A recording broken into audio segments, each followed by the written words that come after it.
Welcome, everyone.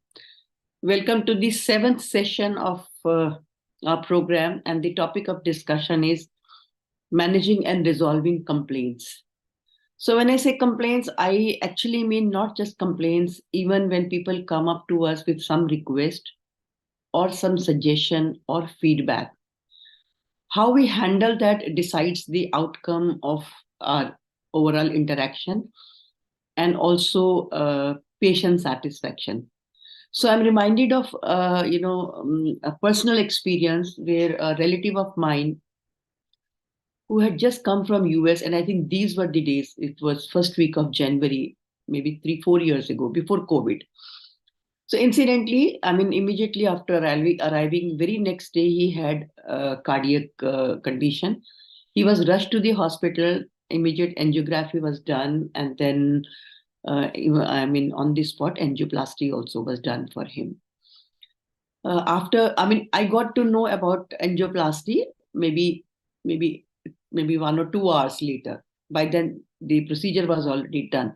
So the moment we got to know, my husband and me, we both rushed to the hospital, and we could go in the ICU because otherwise, normally they don't allow attendants, to be there. But then, because my husband is a doctor, and I mean, I could also go with him. We went inside, and the patient was conscious. He was otherwise fine. He said, I need to use urinal because normally there's a lot of IV fluid used in that procedure. So he said, I have my bladder full and I need to use urinal. I requested the boy who was around. I said, please, can you provide urinal? So he took good 2, 3, 5 minutes to give urinal. It's okay, understandable. No, after he gave urinal, patient urinated, and incidentally, the urine was so much so that it filled the urinal, but also it spilled on the bed. January month, these days, almost this 4th or 5th of January, and his bed is wet, sheet is completely soaked with urine. He's lying on the sheet that is full of urine, and it's cold. Now, I mean, we could notice, we immediately asked the boy to change the sheet. And once he took the urinal, he could see very well that the bed is wet and sheet is completely, drenched with urine. So I immediately asked him, can you please change the sheet because it's dirty and it needs to be changed. He said, we'll do it. I waited for good 5, 10 minutes. Then I went to the nurse. I requested her. I said, ma'am, can you please ask your staff to change the sheet because the sheet is wet and it's very cold. Another 5, 7 minutes, went in that process. Almost like after 15, 20 minutes, the bed sheet was changed.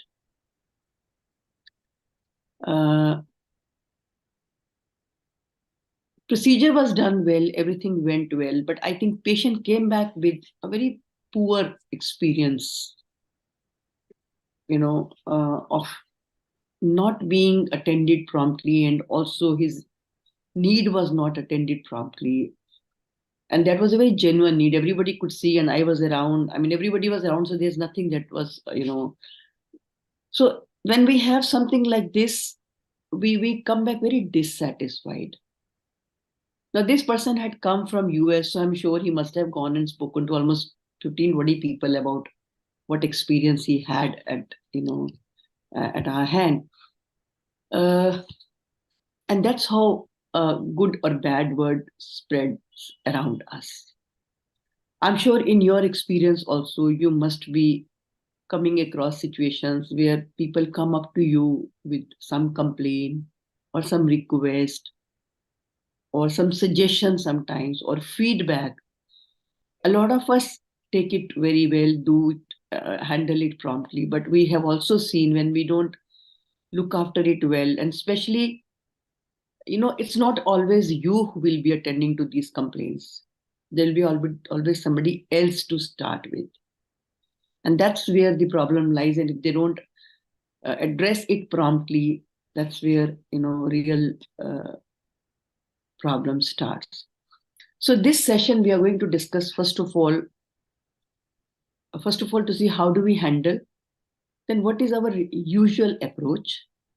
And then can we have a protocol that we can use to train our staff and also learn how to handle such situations, because these are the deciding factors of patient satisfaction. So in this session, we are going to not only do a role play around how you go about handling such situations, but also we will try to understand the format. If we remember the format, I think we can handle most of the situations and mitigate them timely.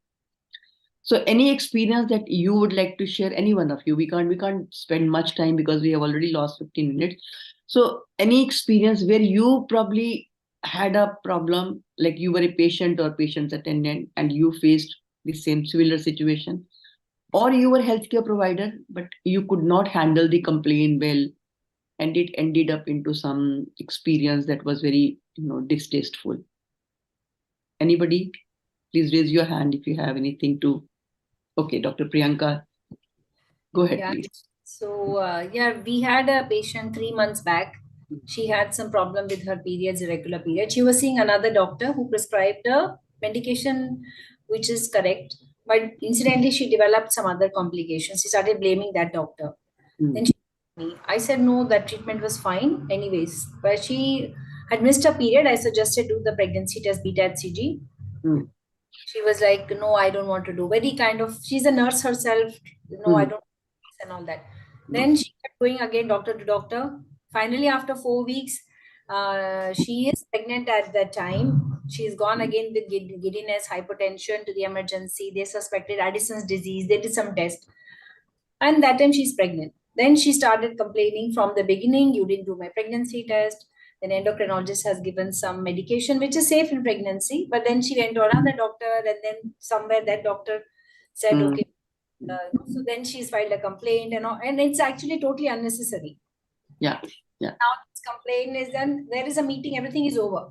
But from Mm, 6 months, you have the complaints going, and it's actually nothing. There is no fault at any point. Just that when they first had some issues, that time they did not see me directly. They just contacted call center, so mm, maybe not addressed in a proper way or whatever. And such a small trivial thing where they mm. could have me and directly discuss whatever they had. It Yeah, became a big issue, and then they're putting it complaint, and it'll be resolved. We know that it's over now. yeah. But the past 6 months, unnecessarily, there's been a lot Oh, of. yes. Yeah. Very true. I think such experiences teach us a lesson that if we can handle it right in the beginning and give some time and From our side, attention. we have done all the documentations, patient is Yeah. advised with date and time. So there is no error on any part actually. And a lot of time when patients are apprehensive or they are anxious or there are some other pressing factors that could also aggravate their state of mental health or overall behavior. So quite possible in that situation also they may overreact to situations and take extreme steps to file a complaint or FIR. And we know in a lot of cases where we have FIRs and legal proceedings against any hospitals or doctors, it is usually the communication failure or some misunderstanding which we are not able to identify on time, and that get aggravated and escalated. I completely agree. Yeah, yeah. So my next question to all of you is, by the way, who should learn how to manage complaints? That is What do you again think? Sorry. first point of contact is important. The Okay. First point of contact is important. Who else? there has to be a dedicated team. That's how it is in Okay. UK. Like whenever patients are complaining, they are absolutely validated. Your complaint is valid. It's good. You're Yeah. complaining. We will improve ourselves. And then there is a division which is handling it. So they are, it shouldn't become an argument. Sometimes a complaint turns into an argument between the provider and the person who's complaining, and that Absolutely. flares it up in a big way. Absolutely. So that means actually it's not just the person who is going to attend the patient for at the first point. It is all of us who should know how to handle whenever there's any kind of complaint or some request or some suggestion or An some. operational team. It's absolutely the work of operational team. Mhm. Before clinical comes, it's an operational team which need to come first for handling all these things. So again, a lot of time when it is done mechanically, that's where the real problem lies. If you are able to, handle it with the idea that I want to resolve it, or I want to minimize the damage, minimize the time investment, I think a lot of things can be handled promptly and can be managed. I sent a case study to all of you. I hope you got a chance to read that. So maybe we can take that case study as a role play. So in this, I would want one of you to be, maybe the doctor in charge, or maybe the nurse in charge, whatever you want to call yourself. I hope you remember the case that I had sent all of you. You have read it? Nivedita? No, you have not read? So this is a case where the patient, was mishandled by one of the nurses. She was a little harsh and rude, and also physically, like she was a little rough, handled rough. And the patient's attendant noticed it, and they were very upset about it. And then they decided to, talk to somebody senior and put their complaint. And now they are insisting that please, we want that nurse to come and apologize, and she should be kind of. So let's take that situation as a role play, a situation. I want somebody to be the maybe we can have a senior nurse if it's a nurse who is mishandled. It could be even doctor also who is attending. Whom would you like to play? Who would like to play first of all? Last time we had Archana. She played very well. I would like to. Jayapriya. So Jayapriya, you will be the senior nurse or a doctor? You I can be doctor, no problem. Yeah. So you are the treating doctor of your patient? yeah. Okay. So somebody who is ready to be the patient's attendant. We don't need the patient. We just need patient's attendant. Two attendants, any two attendants. So Dr. Suyog. Okay. Yes. Okay. Okay. Anas आप participate करना चाहोगे patient के attendant की तरह, क्योंकि आप बहुत बारी हैंडल करते होगे ऐसी situation. Thank you. Yes, madam. आप हिंदी में बोलोगे तो चलेगा, कोई दिक्कत नहीं है. ठीक है, घबराना नहीं है, सब अपने हैं यहाँ पे. ठीक. तो आप ये समझिए कि पेशेंट जो है वो आप दोनों के फादर हैं. ठीक है. और डॉक्टर जयप्रिया जो है उनकी ट्रीटिंग डॉक्टर हैं. मैं केस एक बार सबके सामने दोबारा स्क्रीन शेयर कर देती हूँ, so that all of you can have a look at the situation.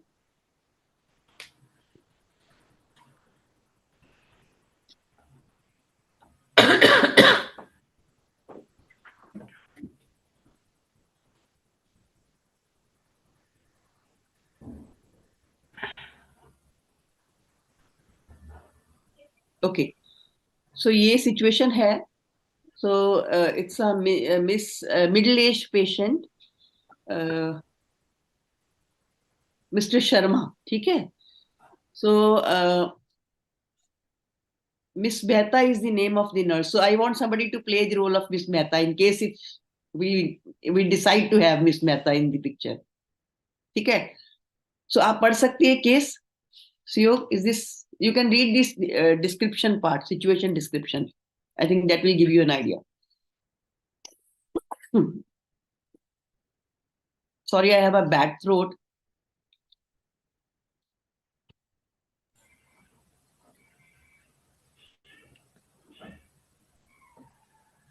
Let me know when you have read it.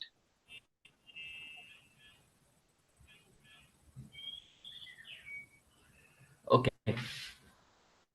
Okay. Anas आपने पढ़ लिया? Yes, madam. Stop share कर दूं? हाँ? Okay.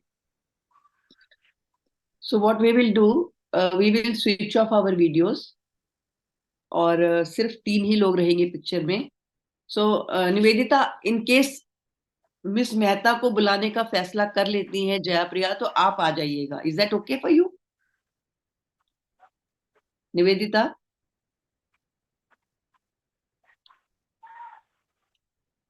Okay, sure. Ma'am, Yes. if I can have the discussion predominantly in English, here and there Hindi is okay. Yes, ma'am. I can Okay, have Hindi, okay, okay. but I have predominantly, English. yeah. Vedita, in case Dr. Jayapriya decides to call Miss Mehta, then you will come as as Miss Mehta. Sure, So I'm sure. opening of Sure, my sure. video. Okay, Dr. Suyog, your video is not visible. Some challenge with your network. Nivedita आप अपना video of कर सकते हैं. Yeah.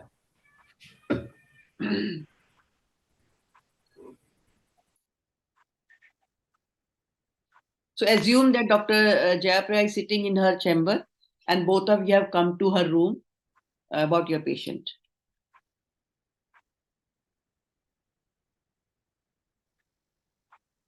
Doctor Jayapriya, क्या हम बात कर सकते हैं आपसे? Of course, yes. Please come. अंदर आइए, बैठिए. हाँ. Please take a seat. हाँ, मुझे एक्चुअली एक चीज से प्रॉब्लम है कि आपके यहाँ के स्टाफ को बड़ों से कैसे बात करनी है, उनको क्या करना है, उनको समझ में नहीं आ रहा है. और मुझे इस बात से बहुत नाराजगी है कि हम बड़े उम्मीद के साथ आए थे यहाँ पर और इस प्रकार का आप लोग व्यवहार कर रहे हैं उनके साथ. ये अच्छी बात नहीं है. मैडम कोई रिस्पॉन्स भी नहीं दे रहा है, किसी से कुछ पूछो तो कोई रिस्पॉन्स भी नहीं दे रहा है. हाँ, और उनका तरीका कितना खराब था. उनको कोई तमीज ही नहीं है. किस तरह से वो उनको सिंपल सा इंजेक्शन देने नहीं आ रहा है. उनको समझ में आ रहा है कि हमारे पापा को दर्द हो रहा है. वो उनसे रूडली बात कर रही है. ऐसे कैसे चलता है? Okay, so क्या? आपको So please tell me what happened. What exactly happened? So what the nurse doesn't have any sense. She does not know anything how to talk. She is absolutely, I don't know what. Madam उनको cannula लगाना तक नहीं आ रहा है. Madam cannula लगाना तक नहीं आ रहा है. वो बार बार उनसे कहेंगे बाबा हाथ ठीक करो, बाबा हाथ ठीक करो. Okay. Look at her. How is she talking? First of all, she rudely बात कर रहे हैं बहुत ज्यादा. She has no sense of talking to how to talk to her elders. He is father to us. He is fatherly to her also, and yet she doesn't know how does she has to talk. How is this culture? What is the culture that your hospital is doing? What are you going to do? We are very worried about this hospital, and I don't know. I am going to sue you. I will also see you in the court. I can do a case. I will go to the consumer court and file a case against you, your hospital, and I will talk to you in the court also. You should allow me to talk, Mr. So and so. See, I wish to know. I'm really sorry first to listen to such things about the patient being mishandled in the hospital. It bothers me, but I really wish to know what exactly happened and who was involved and what time did this happen and who's. It just happened like half an hour back. We are educated. We know what are the things and how things has to be dealt with. Okay, but the way she is talking, first of all, I don't know if you are taking any interviews also or not. Are they madam even response भी तो educated दें, or not? पूछने Are they पर response भी qualified तो दें. nurses response भी also? तो नहीं दे रहे हैं. Okay, so can you tell me who was the nursing personnel involved in this? It was Mehta. Okay, So, Miss Mehta, yes. Okay, so I apologize that something so uncomfortable has happened to the patient. I'm really sorry this happened, but This has not happened to her. Him, not just to him. It has happened to us. It has happened to our family. I understand you must be very difficult to have a situation like that. Let me see how I can look into it and see that these things don't happen. Let me see how we can resolve the situation. The damage has already been done. We are here. You can call Miss Mehta here and tell her to apologize right now. Yeah, see, First of all, Right now, we do not want to hear anything from you. We want Miss Mehta to come here and right now apologize. That's I all we want. I will definitely inquire into the situation. Definitely, Inquiry is later on. yeah. So I want first of all, I want an apology. I am I not hearing anything else. understand, sir. I understand what you're going through. See, you have said your part of the story. I need to check what exactly happened in the ward, and So and you think I am lying? You think I am lying? I am here since last 4 days. I haven't came to you, and you think I am lying that she has behaved in so and such manner? Have I complained about any other nurses or doctors? Have I complained you about any paramedical staff? No, I did not complain anything. So you need to understand that we are here with some of our complaints. We are coming here thinking that you are God, people are God here, but this is not acceptable, absolutely not acceptable, and we want an apology right away. We do not want yes, I to will definitely take we this do not up want to to hear your all these buttering. We cannot accept this. We want an apology, and can't that's use all. The terminologies. hospital owes an apology. I want the nurse to come here and you Yeah, know definitely I'll look into the matter. We will take it to the higher authorities. I will look into the I, incident. if Get you are back. not giving an apology right now, I am going to the court. I am going to sue you for sure. I Yeah, am calling my lawyers right away. I I am definitely. going to take you in. I will. You don't know who I am. I am a very senior person in the media. I can bring this issue. I can de-empanel your hospital from every insurance. I will name and shame your hospital in the media. Can I You request do you not know who I am. You do not wait in know the who I waiting? am. And I am absolutely not Right happy back. with you. And I'm I, really going to take you to the court. I will make sure you people pay for this. sir, can I Why, request you to be? what is so difficult about it? This is so simple. She has made a mistake. Come here, apologize. That's all. Yeah, That's I all will we. definitely look into it. I will call And why are and you protecting her? Why are you protecting her? Why are you defending her? This is not acceptable. अरे madam बुलाओ And ना, आप रखते हैं, बुलाओ उनको, why? हाँ, बुलाओ ना, आप क्या कर रहे हैं? आप okay, I बुलाओ, will call her. Kindly, आप please बुलाते wait. क्यों नहीं हो? Please wait in the Why waiting, don't you call her? Ms. Mehta. Or we call all our, yes, we are going to take this into the media. This Yeah, goes on the Twitter. अरे अभी police भी आएगी I will sir, let you police go. भी बुलाते हैं. Yeah, you should. I request you to be in the waiting hall. I will get back to you, please. Why not here right away? Why Sir, are we waiting? Why it is not we have not done any mistake. I Who's understand there? what you're saying. This is a consultation room. There Isn't are, she working under you? Isn't sir, she working under you? You tell me that. yes, Is she working under you or not? yes, she is working in our team.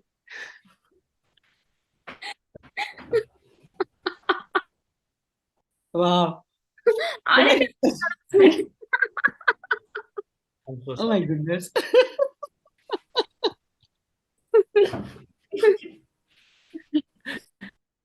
Okay. So Jayapriya, what do you think you did well?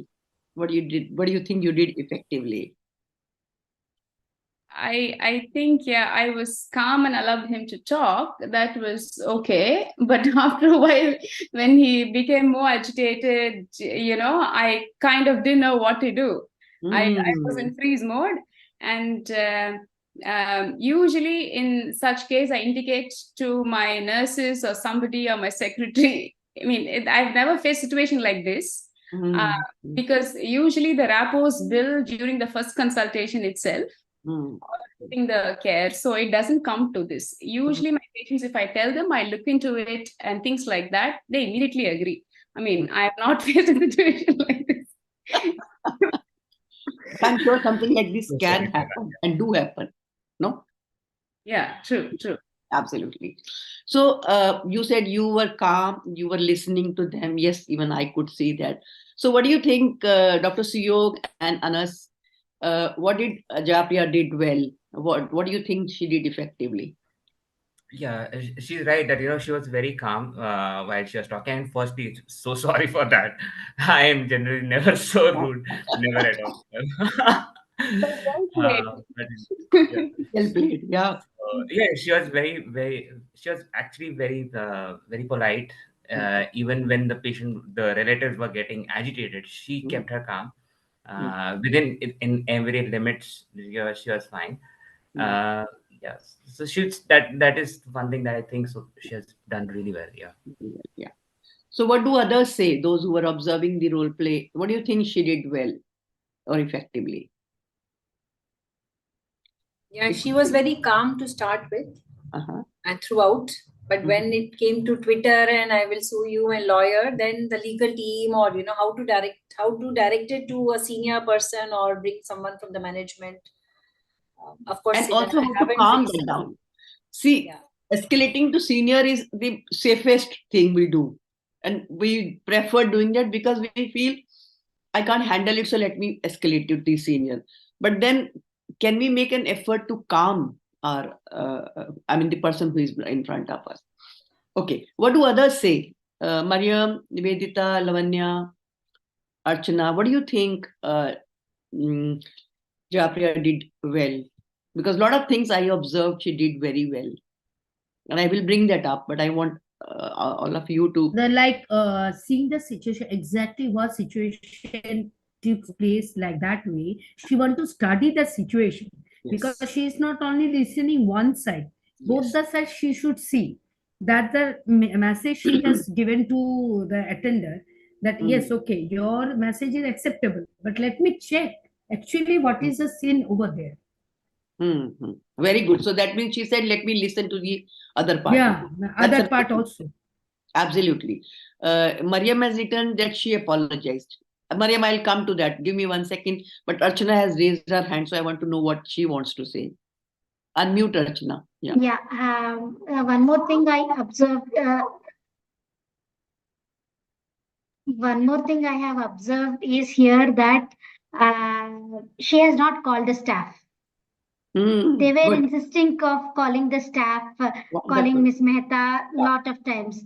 That Yeah. is where you're protecting your team, because at that rage they might hit the staff or something. They might not hit the consultant or the attending Yeah. there, but there might have been a raising hand or more rage if they see the staff at that situation.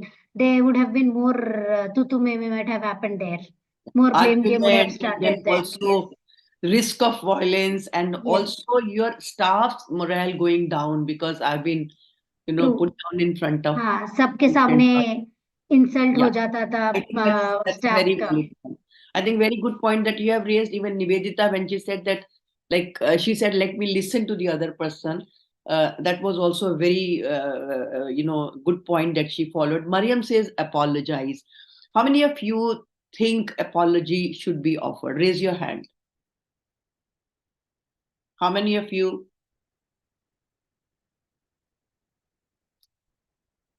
Dr. Suyog says Ma- yes, and then Neha Madam, says. there Hmm. is a situation, depends upon situation apology.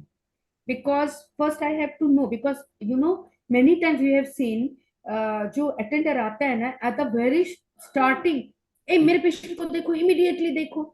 Hmm. This is so it depends upon the situation. You will say ठीक है मैं माफी मांग रही हूँ, लेकिन first see the situation exactly what has happened. It depends, madam. Apology is चलो depends on बात that करेंगे इसके situation. बारे में बाद में बात करेंगे but that means there is some doubt and Priyanka did not raise her hand. That means she doesn't believe, she thinks that apology is not something that, and honestly it's not easy. I know it is not easy. Many of you have not raised your hand, and Neha says yes, Suyog says yes. We'll talk about it when I'll just share the presentation. We'll talk about what kind of apology. And if you heard Jayapriya say, she never said that I'm sorry that she behaved like this. She didn't take the responsibility. She said, I'm sorry for what has happened. I'm sorry for that your patient faced something like this. It is an uncomfortable or a not appropriate. So she didn't take the blame. So that kind of apology really calms the other person, that somebody is ready to at least understand that I have suffered. So sometimes the apology is not for any fault. apology. For example, if somebody had to wait for 2 hours and the machine went broke, and then you couldn't do the procedure and you had to send the patient back, no, you say, sir, machine kharab ho gayi, main kya kar sakti hu? That's not my fault. And instead, if I say, I'm really sorry, but that was something very unexpected, I'm really sorry that you had to face that. So you are not taking the responsibility, but at the same time, you are apologizing for the inconvenience caused to the patient. That's the whole idea. So it has to be very carefully worded. So Jayapra never said this, I'm sorry for my staff's behavior. I'm really sorry for what she did. I will talk to her. I will punish her or whatever. She never said, I'm sorry for whatever happened to the patient. So whatever you experienced or whatever you witnessed, I'm sorry for that. That's it. So one more thing that I found very, very good in Jayapra's this thing, of course, she was very patient. She was listening. She was very attentively listening. She had her eyes and face towards the patient party. Her body language was very appropriate. So leaning forward, making eye contact, nodding in between that, yes, I'm listening, I'm understanding, I'm agreeing. So these are the ways the other person feels that, okay, I'm being heard. Somebody's attending to me. And then 2-3 times she said, I want to first of all understand the situation from your point of view. Not only that, let me ask my staff and check with her what exactly happened. But also she said that, please explain to me what exactly happened. So one, you get more clarity on what exactly happened. Second, when the patient party speaks, they are able to, express their emotions. And you also get to read what really hurt the patient. मेरे दादाजी हैं वो, मेरे father हैं वो. Can I take something like this? So that means more than anything else, because the hurt was caused to my father, that was not acceptable. That is what hurt probably the patient's attendant more. So that's how you get to the point that what exactly is the pain point, and then you address that appropriately. Of course, Japriya, as you said, I mean, you're very honest in saying that you never had to face this because probably you are good at building rapport. So if you are good at that, let me tell you, most of the times you will not have problems. But then there can be patients who are just rogue, who are just rowdies, and they come with a very inflated ego sometimes, and they don't want to listen to anything. And like, if you are soft spoken and if you are I could see it towards the end, you were quite on defense. It came in your tone of voice, it came in your, because you were clueless, how do I handle that? So uh, I'm going to do the repeat role play for all of you.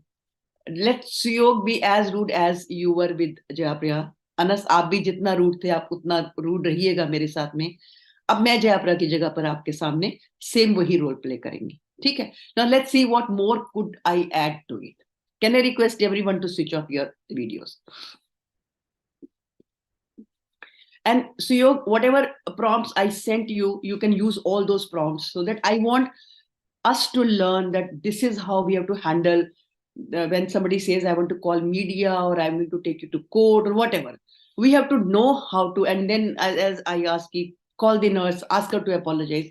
So all that I have to face to show. Okay. सुयोग, आइए, आप कुछ कहना चाह रहे हैं क्या? आइए.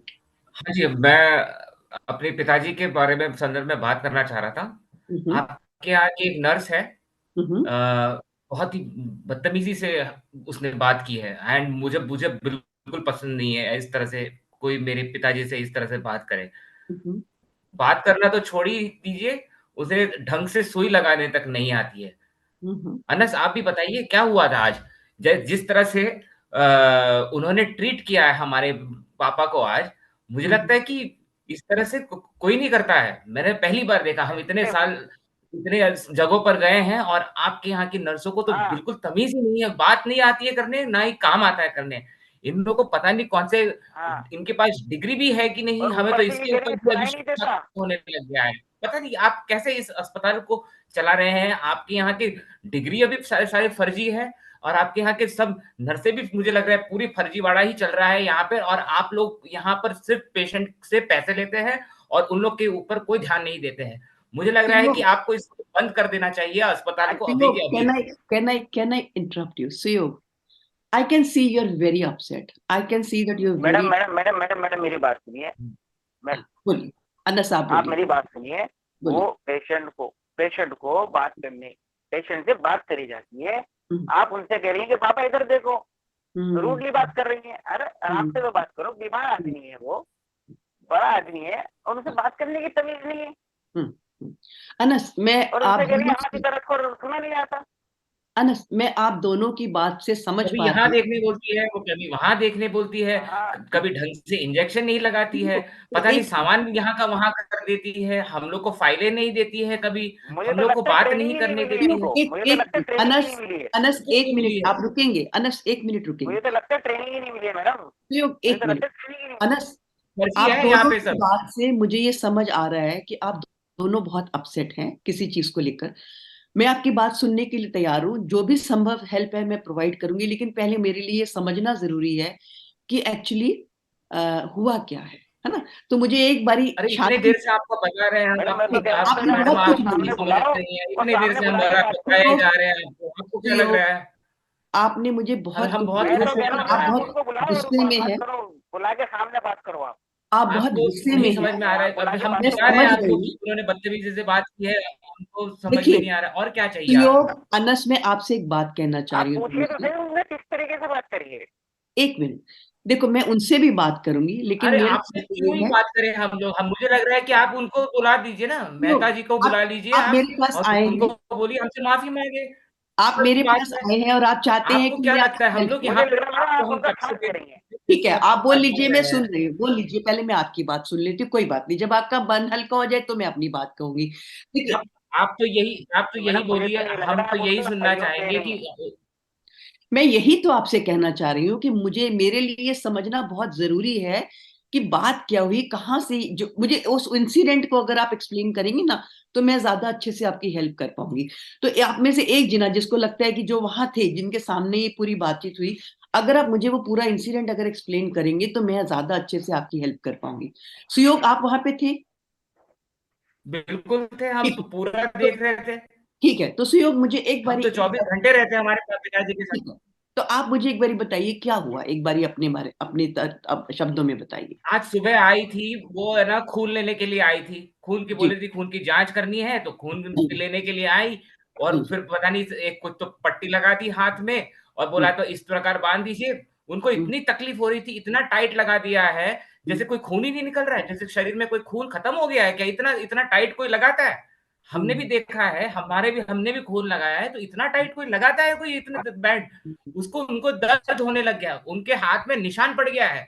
आप जाके देखिए एक बार, हमारे पेशेंट के हाथ पे, पिताजी के हाथ पे निशान पड़ गया है, और उन्होंने खून निकाला तो पहले एक बार लगाई तो खून नहीं निकल रहा, दूसरे हाथ में लगाई वहां से खून ना निकले, तीसरी, अब चौथी बार चुबा दिया। फिर उसके बाद बोल रहे हैं कि अरे आप ढंग से आपने मुट्ठी नहीं पकड़ी है, ये कौन सा तरीका है? ये क्या तरीका हो गया? आपको अगर नहीं आ रहा है, आपने अगर ट्रेनिंग ली नहीं है, वो दूसरी वाली नर्स कितना अच्छे से लगा रही थी, पता नहीं क्या नाम था उनका, पाटिल नर्स कोई थी वहां पर, वो आई थी, उन्होंने बढ़िया लगा दिया। लेकिन ये मेहता नर्स ने तो बिल्कुल ही बहुत ही गलत तरीके से किया। 3 बार आए, फिर उसके बाद बोलती है, हमारे पिताजी को बोल रही है, हमें बोल रही है कि आप उधर देखिए, आपको बर्दाश्त नहीं हो रहा। अरे बर्दाश्त क्या नहीं हो रहा है, हम नहीं देखेंगे कि हमने तभी तो कुछ नहीं बोला उनको, उनको लग रहा है हम बेवकूफ बैठे हैं यहाँ पे, कुछ समझ में नहीं आ रहा है उनको। तो आप, मुझे लग रहा है कि उनको माफी मांगनी चाहिए, और उनको यहाँ पे बुलाइए, और आप अभी के अभी, हमें माफी उनसे हमें चाहिए, हमें और कुछ नहीं सुनना है। ये नहीं हो रहा है, हम अभी के अभी मीडिया बुला रहे हैं, और आपको हम कोर्ट में घसीटेंगे। और सुयोग, क्योंकि एक आप है यहाँ पर, आपके अंडर में काम कर रही हैं, वो है या नहीं, आप इतना बता दीजिए मुझे। सुयोग, अब एक मिनट, देखो जब आप कोई चीज बोलते हाँ, हो, आप मेरे ख्याल से आप भी चाहोगे कि मैं उसका आपको जवाब दूं, एक्सप्लेनेशन दूं, या जो भी मेरी तरफ से आपको उत्तर आना चाहिए मुझे जवाब दे, लेकिन उसके लिए आपको मुझे मौका देना पड़ेगा। आप गुस्से में हैं, नाराज हैं, तकलीफ में हैं, मैं ये सारी बात समझती हूँ, इसलिए ज्यादा आप बोल रहे हैं, मैं सुनने के लिए तैयार हूँ, क्योंकि आपका पेशेंट मेरी केयर में है, तो मेरी जिम्मेदारी है कि मैं आपकी तकलीफ को समझूं। लेकिन जब तक आप मुझे नहीं सुनेंगे तो हम एक दूसरे की बात को समझ नहीं पाएंगे। जहां तक उनको बुलाने की बात है, आप बुलाने के लिए कह रहे हैं, आप सिर्फ ये समझ लीजिए कि जब भी हम किसी स्टाफ को ऐसे बुलाकर अपोलोजाइज करने के लिए कहते हैं, सभी स्टाफ का जो है ना मोरल जो है डाउन हो जाता है। देखो आपके पिताजी जिनका ऑपरेशन होना है ना, सुनिए, अलाउ मी टू कंप्लीट, मैं पूरी बात कह लूं फिर आप अपनी बात कहिएगा, मैंने पूरी ध्यान से आपकी बात सुनी है।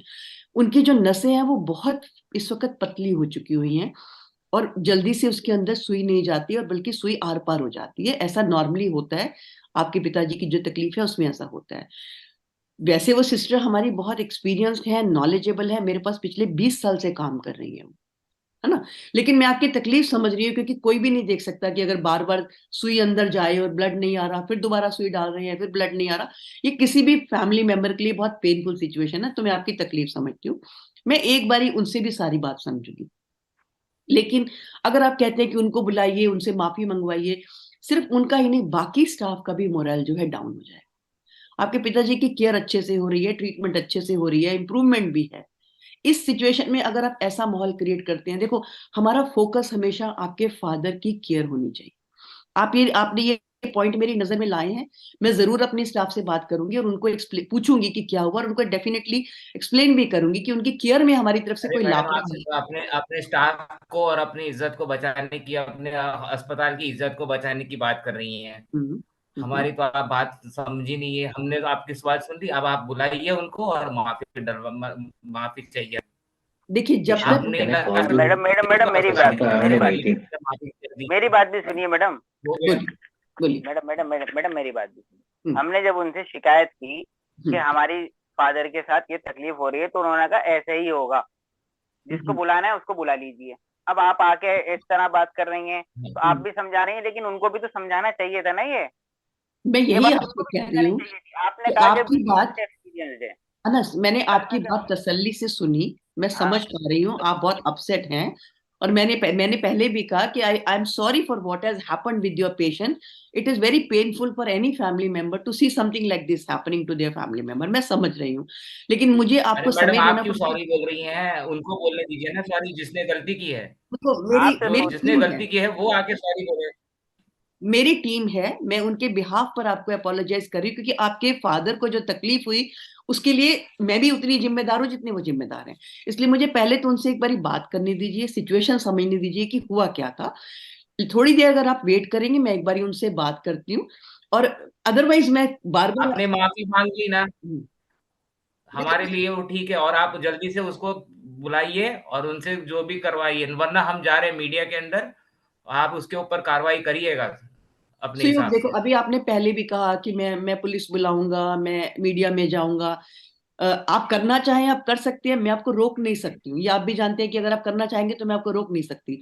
लेकिन मैं फिर आपका फोकस आपके पेशेंट पर मैं लेके कोर्ट पे आऊंगी। लेके जाऊंगा आपको। इस अगर वक्त देखो, आप ये ऐसे ही हुआ ना, और एक बार ऐसे हुआ, मैं आपसे जरूर आपको कोर्ट पे ले जाऊंगा। आपने ये मेरी नॉलेज में ये लाए हैं सिचुएशन, मैं अपनी टीम के साथ डेफिनेटली बात करूंगी। और अगर हमारे अपने एंड पर कुछ भी करेक्शन की जरूरत है मैं डेफिनेटली करूंगी, क्योंकि ये आपके पिताजी के साथ नहीं, किसी भी पेशेंट के साथ ऐसा नहीं होना चाहिए। But at the same time अगर आप इस तरह का थ्रेट यूज करते हैं कि मैं कोर्ट में जाऊंगा, मैं पुलिस बुलाऊंगा, मैं मीडिया बुलाऊंगा, पेशेंट के लिए भी ये अच्छा नहीं है। आई थिंक हमारा ध्यान पूरा इस वक्त ये होना चाहिए कि हम आपके पेशेंट को बेस्ट केयर कैसे दे सकते हैं। ठीक है, तो मुझे थोड़ा समय दीजिए, मैं अपने अपने स्टाफ के साथ बात करती हूँ और जहां भी कोई करेक्टिव स्टेप लेने की जरूरत है मैं डेफिनेटली करती हूँ। Is that okay? जी, पापा तो हमारे ठीक हो ही जाएंगे, माता ठीक है रानी का मैडम, आशीर्वाद है। आप बोल तो देंगे। बिल्कुल वैसे बिल्कुल। गूगल रिव्यू तो दे सही देंगे, हम गूगल रिव्यू तो देना पड़ेगा मैडम। भैया गूगल अनस, रिव्यू हाँ, देंगे। आपके बिल्कुल वो फादर तो जब देंगे ठीक ही होकर देंगे। जाएंगे तो मेरे सामने आप 5 स्टार दे के जाइएगा। Thank you, thank you. Can I request everyone to come in? They were also tough. Both of them didn't give up. Of course. And in the end, Google review, Anas.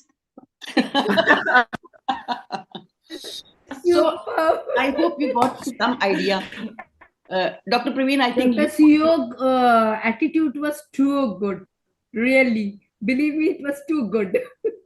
so this you have to have patience, you have to assert.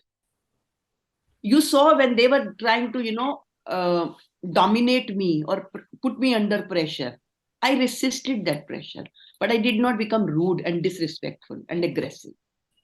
But I clearly communicated, I have heard you. If you will not allow me to reply or answer you, then it can't be a dialogue. If you want to just ventilate, I'm ready to listen to you, but that will not resolve the problem. If you want me to take action, I will take action. And I take the responsibility because it is my team who has done this. So it's not my team's fault, it is equally my fault. And then, like, if you have good rapport with the patient family, the moment you will say, I'm sorry, they will say, like Suyog said, "Aap kyun sorry bol rahi hai? Aapne thodi na galti kari hai." That's how they will respond. But for that, you need to have that kind of rapport with your patient, where they know that you are a nice and kind and responsible doctor or nurse or whatever your position is in this. So I hope this gives us some idea that, and in this case, he was not very aggressive. Maybe in the next episode, when we'll have different topic, we will have more aggressive CEO who would actually be ready to even hit me left and right. So sorry, ma'am.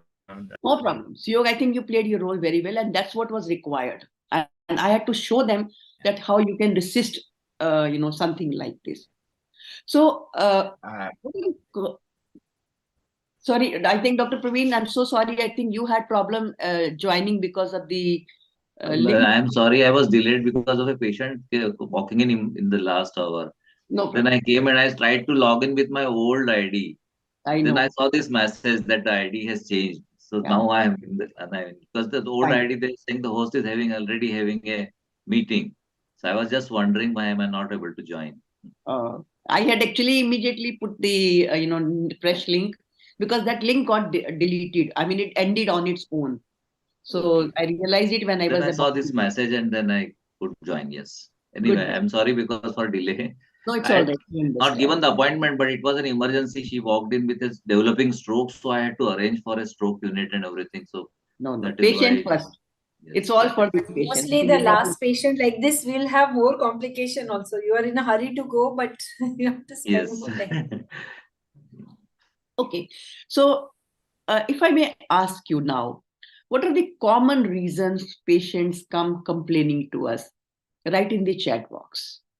What are the common reasons patients come complaining to us?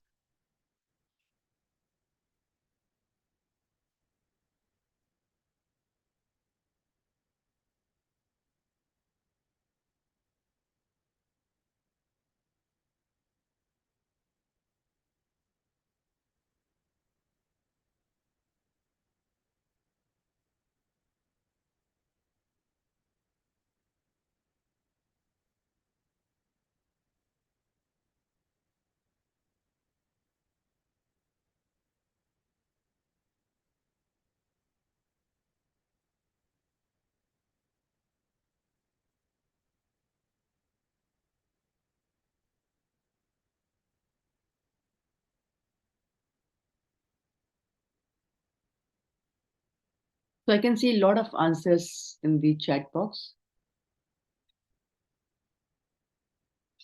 Okay.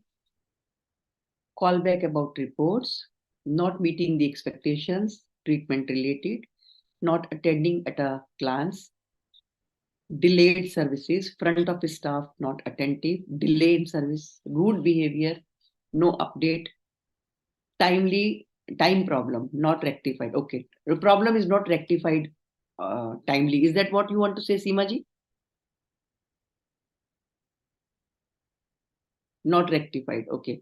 Delay in treatment, staff's behavior is rude, not attending patients properly, staff behavior and facility provided, medication not on time, why no senior consultant available around the clock. Okay. Delay with billing, especially when they are discharged and they want to leave. Yes. Process not clear. Doctors did not attend on time. Then patients' complaints not attended with compassion. Absolutely. So, sorry, I think there was another message. Billing issues, very common. Yes. Food is awful. Yes, that's also a common reason. Discharge कब दोगे? और discharge तो बोल दिया है और अभी क्यों नहीं भेज रहे हैं? Why are you taking so long? Especially where you have to get clearance from the, PPA. Then they don't know the procedure, so they're very unhappy about waiting. Yes, absolutely. So broadly, we can, cluster these complaints in 6 broad categories that usually we get to hear from the patient party. So let me share the screen and share those, categories with you. So one of the common reasons is staff behavior and attitude. A lot of time you will get to hear that the staff was rude or disrespectful. So this role play that we did just now was about the same, where the patient party felt that the staff was very rude or disrespectful, especially if it's an elderly patient. They feel very bad that how could you be rude with my grandparent or my parent, or somewhere if they feel the staff did not behave in a professional manner, or the patient was neglected, or their concerns were not addressed. For example, the first case that I shared, that was a real life case that I shared with you, that I personally experienced, where the patient was lying on a sheet that was wet with urine, and they took almost 15-20 minutes to change the sheet. So you can well imagine, anybody will be very, very unhappy about it. And anytime if they feel that they have been discriminated, on the basis of their race, ethnicity, gender, religion, even that's also, common reason why they come up with complaint. Second common reason is access and timeliness of care.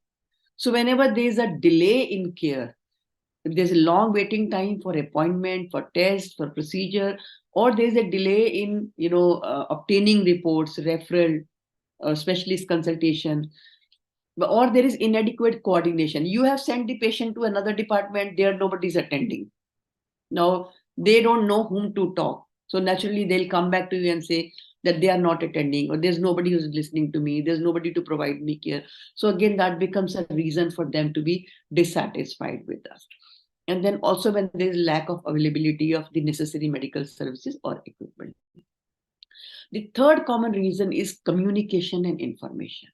So whenever they feel that there's not proper communication coming from the healthcare provider side, it could be a nurse, it could be a doctor, it could be your front desk staff, they feel at loss. So when there is no clarity, for example, a lot of time when you say discharge, but you don't tell that the discharge procedure will take 4 to 5 hours before we can get approval from the TPA. So there they will always be surprised how much time it takes to prepare one page, because for them discharge means 1 page of discharge summary, that's all. They don't realize the background activities that have to be undertaken before they can discharge you. And unfortunately we do not tell them, nobody tells them, and they don't know, because they don't understand these procedures. So naturally they feel that why are they holding us, and most of the time they say okay, they want to keep us for today also to make an additional day's bill. That's a common allegation you get to hear, that they will discharge in the evening so that they can charge us for today also. And because we don't clarify, so a lot of time they go back with this misunderstanding that we are there to just cheat them or make money from them. Or when there is no adequate explanation about even the test results, they have got the test done, they have got the report, but nobody is explaining what exactly the report says. Or there is lack of access to medical records. A lot of time they want to show the report to somebody, and we do not share the report with them. Even that causes a lot of apprehension on their mind that probably we are trying to hide something. Another common reason for complaint is patient safety and environment. So whenever, unfortunately, if a patient falls either in the bathroom or from bed, or there is some kind of injury, they are going to be very, very unhappy about it. Like for example, even in this case, the role play that we did, they felt that my patient was punctured 3-4 times just to collect blood sample. So somewhere that clarity to the patient party, that why are these needles going counter, why are we not getting the blood in one go, has to be explained. And they feel that our patient was unnecessarily harmed by multiple needling. Then also if the cleanliness, the setup is not clean, or not well maintained, or bathrooms are not clean, they are stinking, or they are wet, then naturally even that causes also risk to patient safety and also reason for dissatisfaction. We have seen a lot of time patients acquire infection from hospital, infection that they did not come with, but they acquired from the hospital. So again, that becomes a reason for their dissatisfaction. And we have seen patients acquiring complications and getting complications because of some or the other reason. So that also becomes a reason for their dissatisfaction. And lack of privacy and confidentiality, I think we all understand and we know that they don't say anything much about it, but then they feel very bad when their privacy is not looked after. In our country, patients are not suing us. In Western world, a lot of time patients sue us just because their privacy or their confidentiality was violated. Another reason very common in India is billing and financial issues.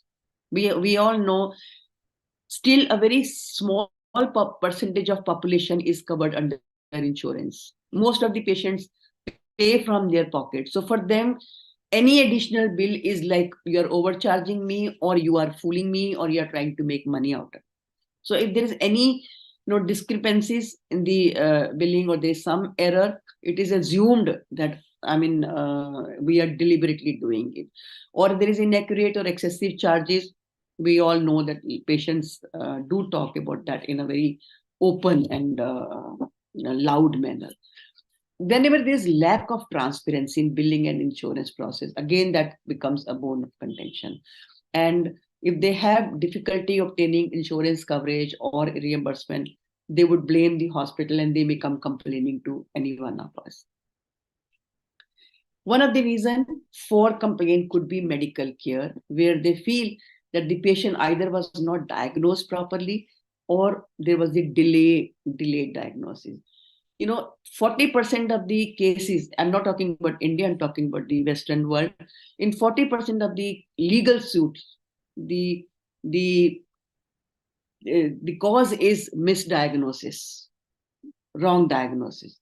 So in our country, still patients are not aware whether it was a misdiagnosis or a delayed diagnosis, and they assume everything was done well, but it was our misfortune. But in Western world, lot of legal cases are because of the misdiagnosis. If there's any medical error or complication during treatment or surgery, that also can be the reason for complaint. Inadequate or inappropriate. But unfortunately, where do they go and complain? Do we really have a system where they can go and register their complaint in the hospital? Is there an authority who will take an objective and neutral stand on these complaints? I think you can tell me better. But definitely, when they are not able to complain to the right person, then they go and put in the social media, or they make videos and they circulate it against the hospital. So these are the common reasons patient would complain for. Now, my question to all of you is, should we encourage complaints? Should we encourage complaints? Yes, we should. Why?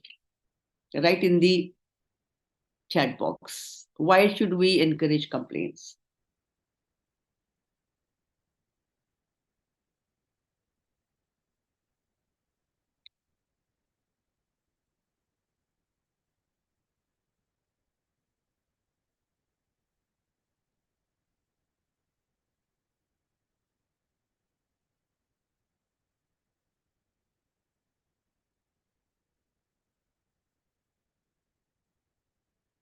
So I can see a lot of good answers coming in the chat box, but I'm not sure when it actually comes to reality, how many of us are really, happy to receive the complaint, because we don't like to be, negatively evaluated. We feel that, oh, somebody is trying to criticize and find fault with my way of working. So it becomes difficult to accept that, okay, if somebody is giving me a feedback, I have to take it in a healthy way. But yes, as Lavanya says, yes, we should encourage feedback. It's a way for feedback, scope for improvement, then for betterment of services, of course, improve patient care, to improve our work and efficiency in the team work, quality care, to perform better. Of course, we that these are all really nice. Again, I leave it to you to decide, are we really happy receiving the complaints? But honestly, yes, complaints are the second chance to repair the damage. For example, if the patient has had some harm, and if they could come up to you and tell to you that this is what I feel about you, you get a chance to explain or rectify or make things better or amend things. So complaints are the second chance to repair your damage. It also helps you to resolve complaint, and if you are able to resolve, you will be able to get back your patient. Only thing is, when you said leave it unresolved, they can leave and go. But otherwise, if you are able to resolve it, you actually earn their loyalty. Of course, as you said, you get valuable information about the gaps or snags that we have. And if we apply CAPA, corrective action and preventive action, with every complaint, with every feedback, I think that would be the best way for the continuous quality improvement. What we talk about, CQI is actually CAPA. If you can apply CAPA, you are already on the CQI pathway. And complaints are a wonderful way to see the mirror. But how many of us are really wanting to see the mirror? And especially if we are self-assured, or we think, oh, I'm the best, I am NABH, I am JCI, I can't be wrong. We are giving excellent result. Our bed occupancy is 100% or 80%. If that's the idea we are going around, that means we are not open to listening to people's feedback. I think that's very important. Now, what is the impact of unresolved complaints? If we don't resolve these complaints, what all can happen? Write in the chat box. If we don't attend to these complaints, what all can happen?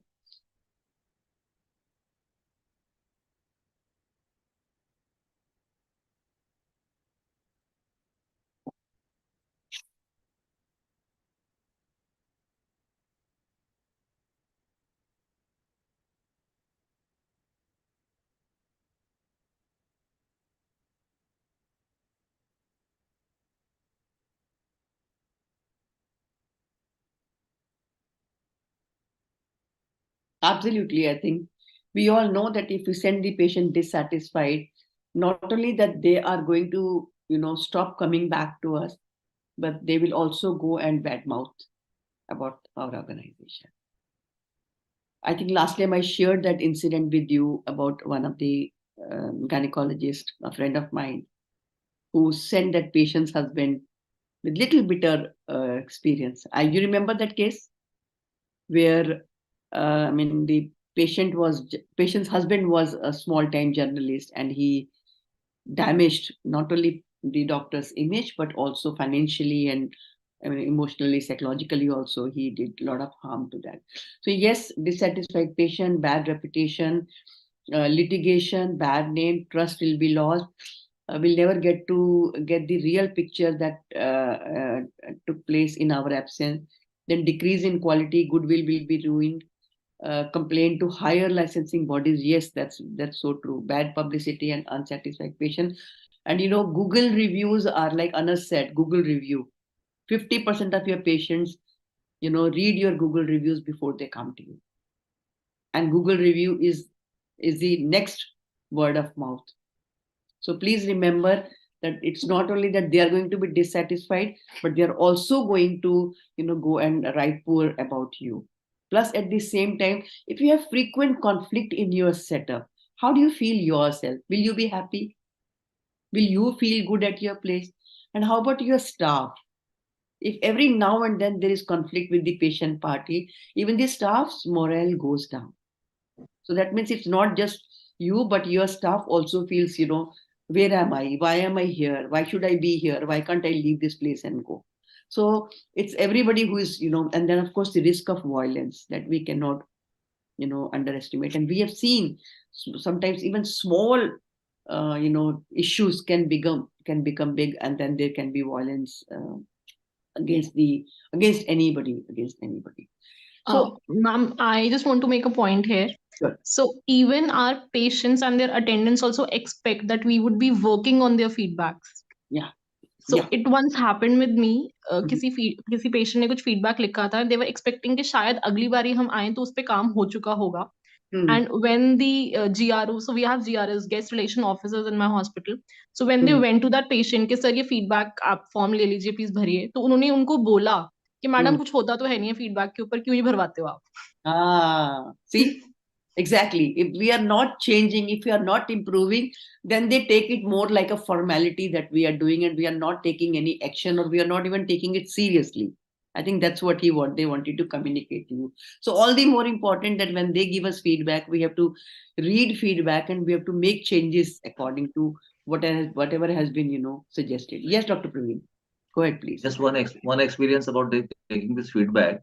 Sure. Initially, in one of the hospitals I witnessed, they used to take written feedbacks, and the written feedbacks were analyzed after 3-4 days, 1 week or so, and after that the action will be delayed. So they shifted to a tablet feedback. So the Okay. people will go to the patient's beds every day, and they will talk to the concerned person, and the moment they find out that there is some complaint or some sort of a dissatisfaction about that, like there's a problem with the housekeeping, immediately the message will go to the housekeeping Yeah. manager, and before the patient leaves, that problem will be corrected. So it gives that sort of a wow feeling that the complaints are if corrected for the next patient, that is good. But if it is corrected right there in the patient's presence itself, then probably they appreciate it quite a lot. So that system I liked in that hospital. That's really good. And actually, if it is about services or about some subordinate, they would still be willing to give you the honest feedback. But when it comes to feedback for the consultant or the attending doctors, usually you will not get an honest feedback. They'll be too scared and hesitant to give you an honest feedback because they know if they have to come back to the same doctor, they cannot give. So we really need to have a system where we are able to even get that kind of feedback from the patients. It could be anonymous feedback or maybe after their, but usually nobody, really comes back with. But yes, of course, if the services at least could be evaluated and they could be rectified, even that's a good service. Whatever little we can do, we should continue doing that, improve that. Absolutely. So when patients complain, what do they actually want? Write in the chat box. When patients complain, what do they actually want? Okay, attention.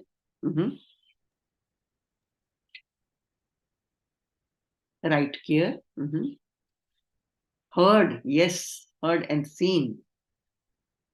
They want resolution, yes, something to be done to address the problem. Absolutely.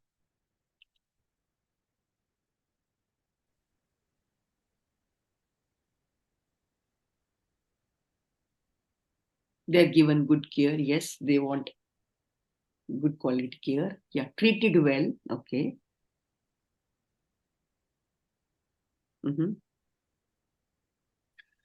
First thing they want is to voice their dissatisfaction. Absolutely. So somebody, please listen to me.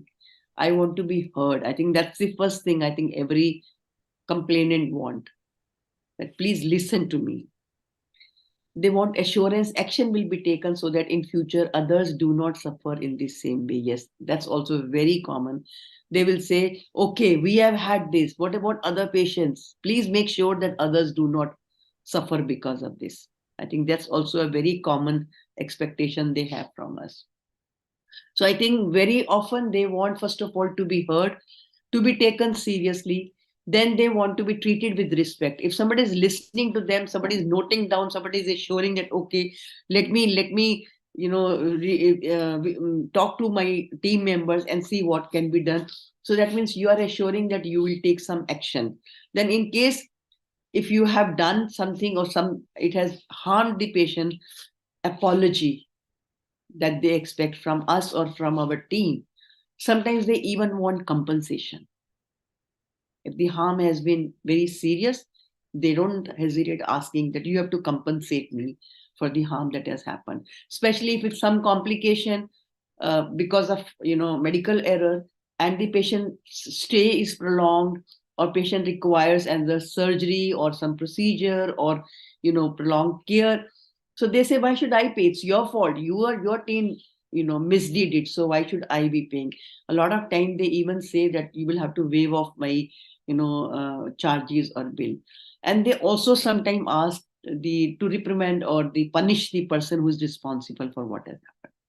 Even that also you will see that they will ask. So these are the common situations I'm sure you all must be facing day in day out in different. Now how we handle these situations greatly depends on our conflict resolution style. The questionnaire that I sent to you, have you all taken that questionnaire? You have done it. So can I ask you to write your scores in the chat box?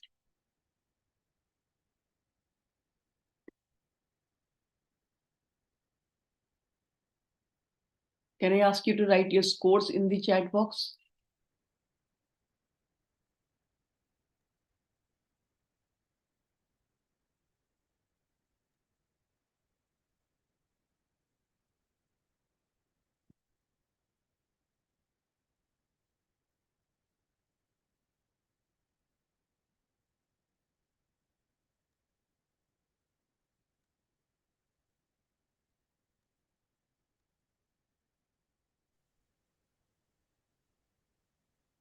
Nine, 6, 9, 5.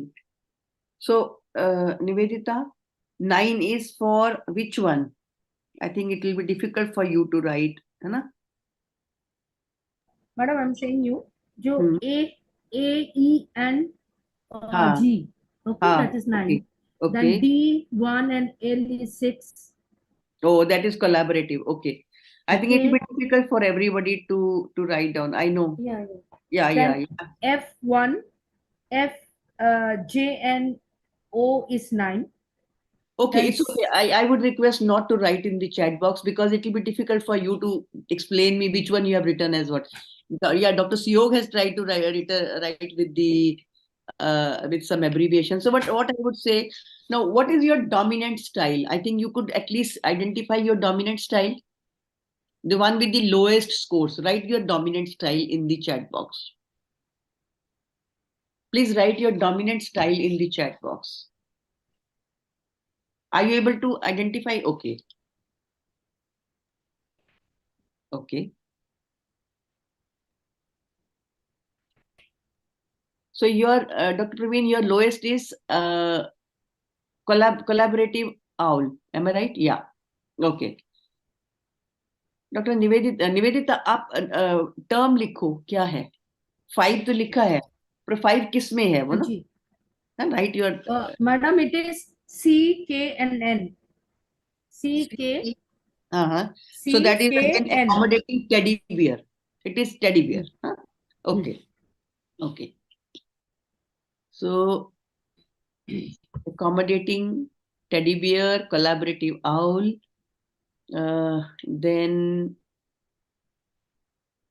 accommodating teddy bear, collaborative. Most of you are. Okay, I can see one more answer. Compromising fox. Okay. Now, do you get the meaning of all different styles? Priyanka has also shared. Let me read hers. Okay. Again, collaborative owl. And your second highest is, in case if the first one will not work, you will go for the second one. So which is the second one for all of you? Write the second one. Your backup plan. For me, it is shark and turtle both. Okay.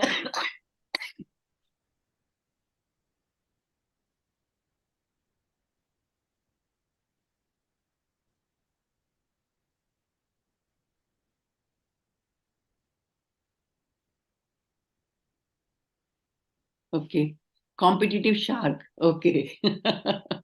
Accommodating teddy bear. Okay. For me, it is other than the third one, that is avoidant turtle. All three are the B. They are equal? B. They're equal? They're plan Yes, B. they're all equal. They're all 7 actually. Okay. Like Okay. competitive shark, a coordinating teddy bear, and a compromising fox. All three are Same. same. So again, Yes. depending upon the situation, depending upon the person with whom I am in conflict, we take that stand. So when you are listening or you're attending to complaints, I think the idea is that we have to take problem solving approach.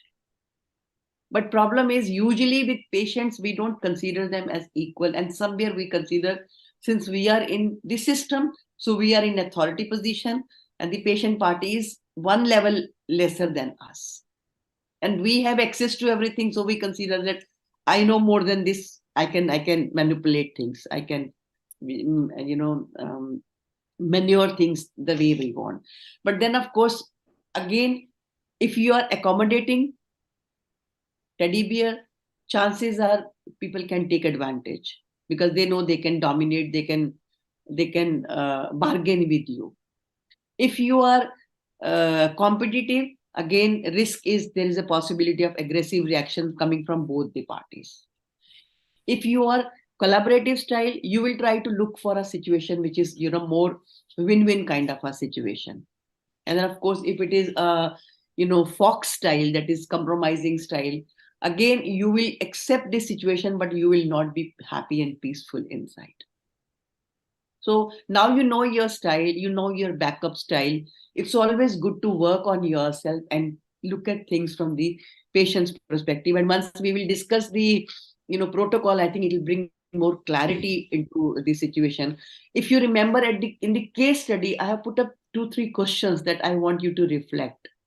If you look at the questions, you will be able to see the patient's perspective.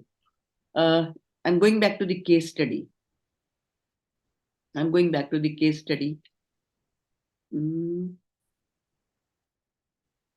Yeah.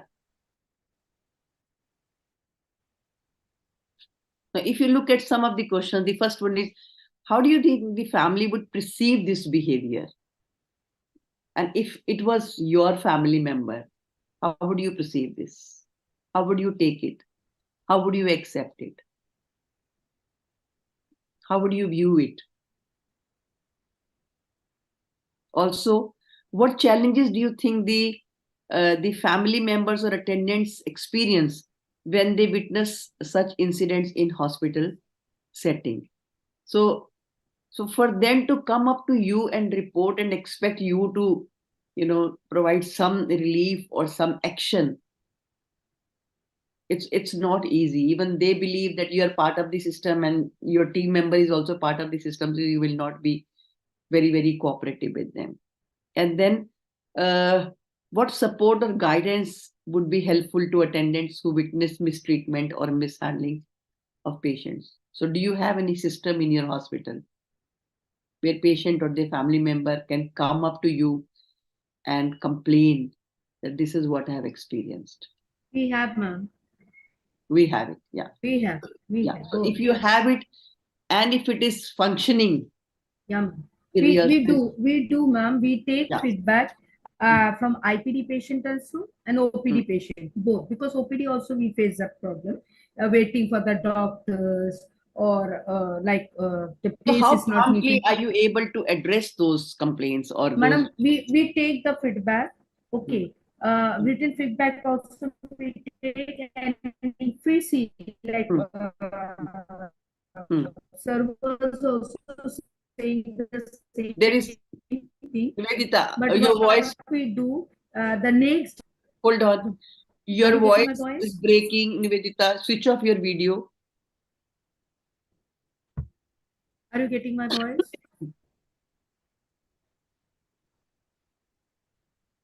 Hello. Yeah, you can speak now. Yeah.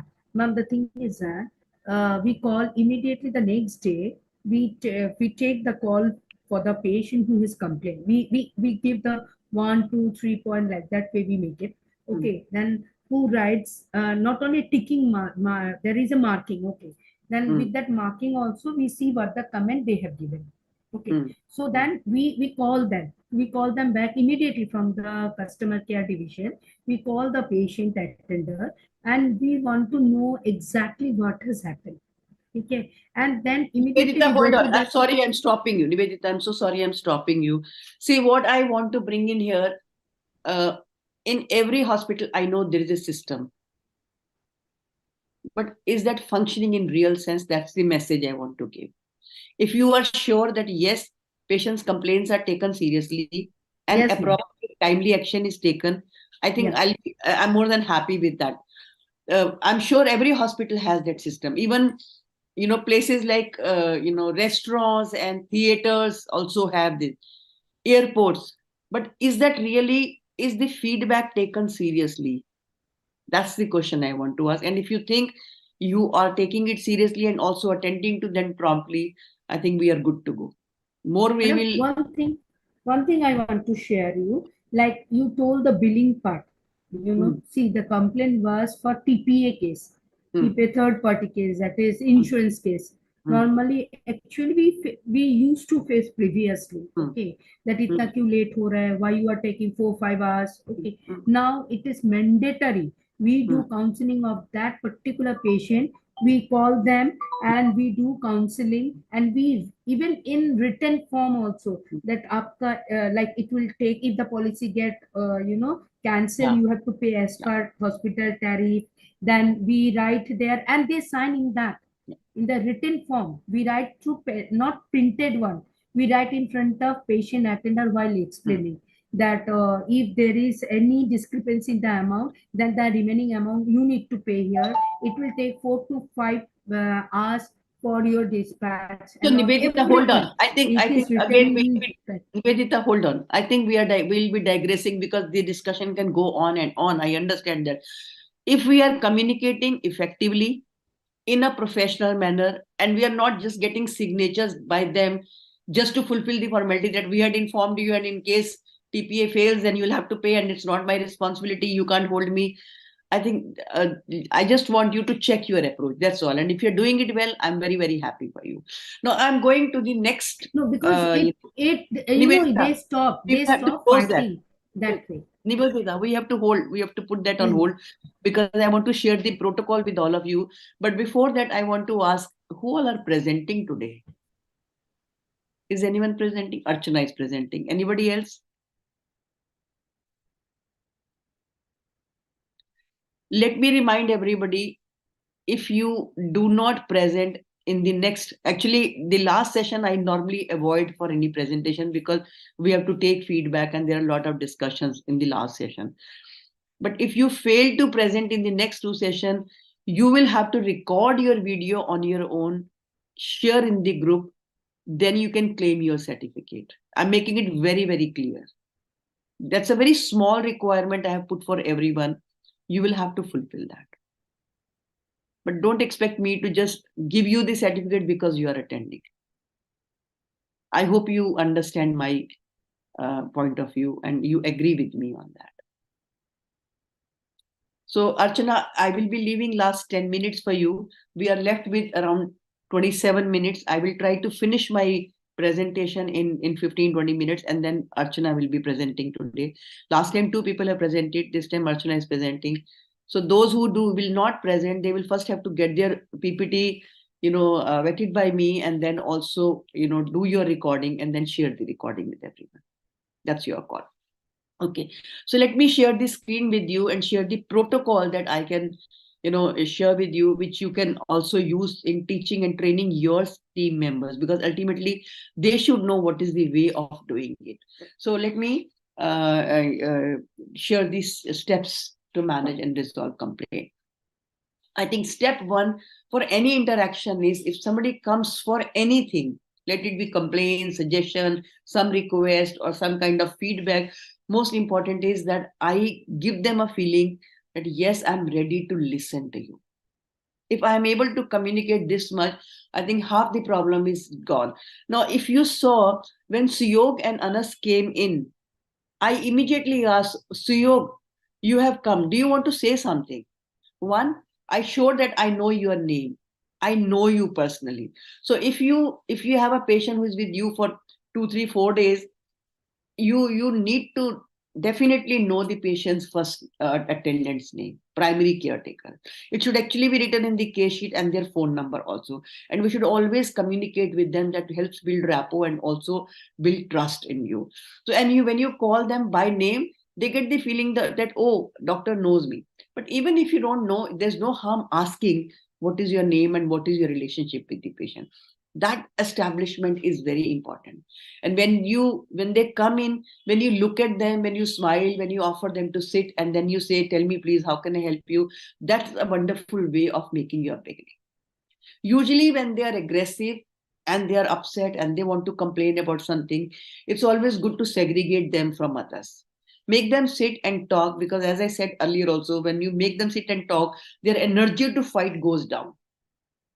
And when they are speaking, when you demonstrate respect and interest, they feel that there is somebody who is listening to me. It's important to actually also communicate the process. For example, if I am, like Lavanya said, guest relation officer, or I am public relation officer, or I am floor manager, or I am care coordinator. So I would say that I'm care coordinator and I'm here to help you.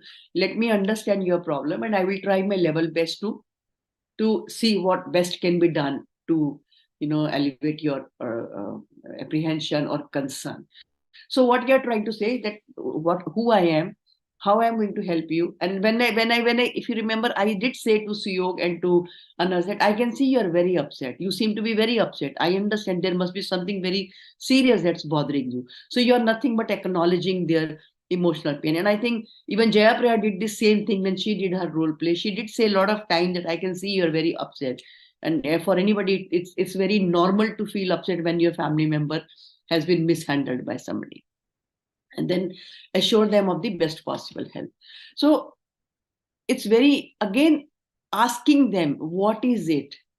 Tell me, please. I want to listen to you.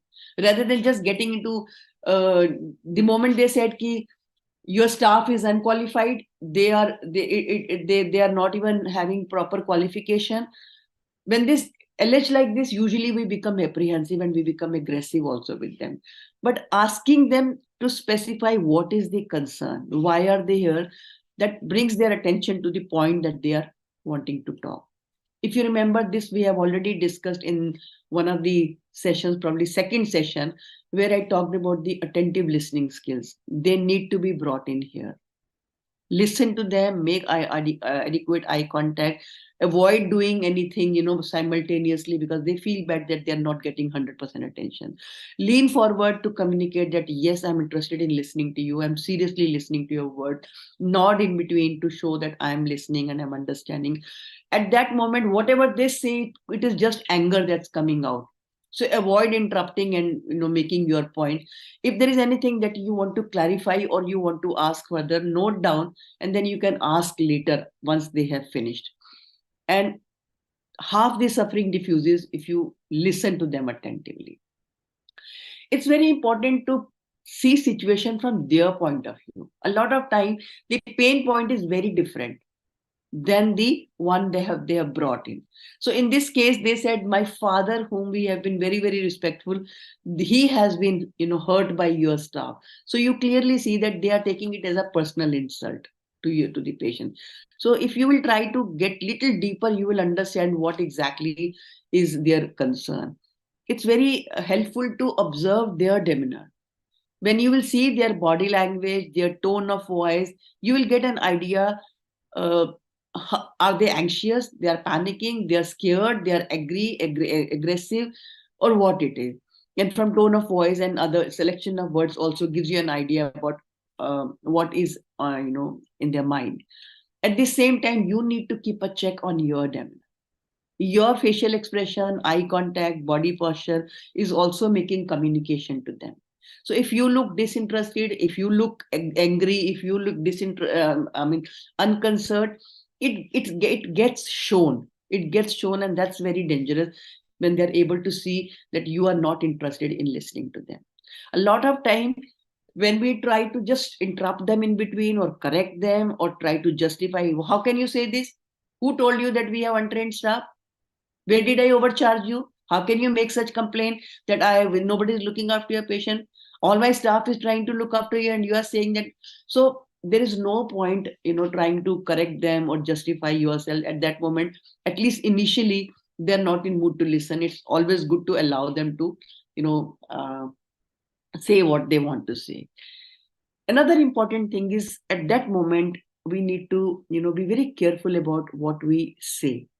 So can you think of some of the things that we say that are inappropriate, that can actually aggravate this situation? Can you think of something?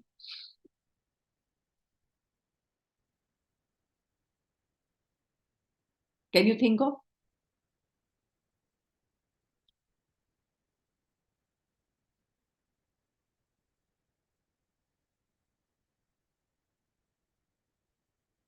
Try.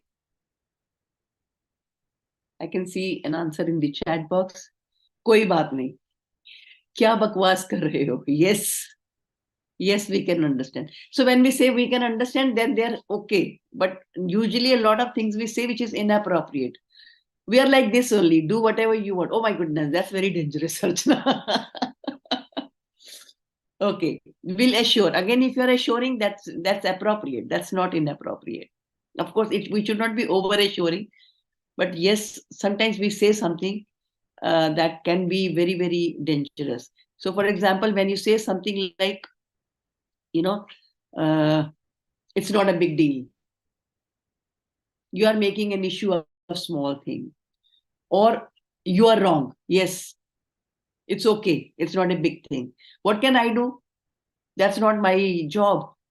That's not my responsibility. Or when you say, that's not important and it's not our problem. It's your problem. It's your fault. It's your fault. You were not there. That's why the patient fell. You should have been there. Or you're overreacting. When you say something like this, definitely they are going to be, very, very unhappy about it, because already they are hurt, and to that we are adding, insult. Sometimes we say it's a minor thing. I mean, nobody has ever come up to me with this small a complaint. I mean, how can you make a big issue of it? So when you say something like this, it really, really hurts. I can see some answers in the chat box. Yeah, it's your mistake. Yes. Patient को कहीं और ले जाना चाहते हो तो ले जाओ, कोई एहसान नहीं कर रहे हो. Oh my goodness, that's very dangerous. What's your problem? You're very fussy. Yes. Oh yes. Are you sure? बहुत छोटी सी बात है, इतना बड़ा इश्यू क्यों बना रहे हो? Yes, it's your mistake. So see, we say something like this and that can be very, very dangerous. Certain actions that we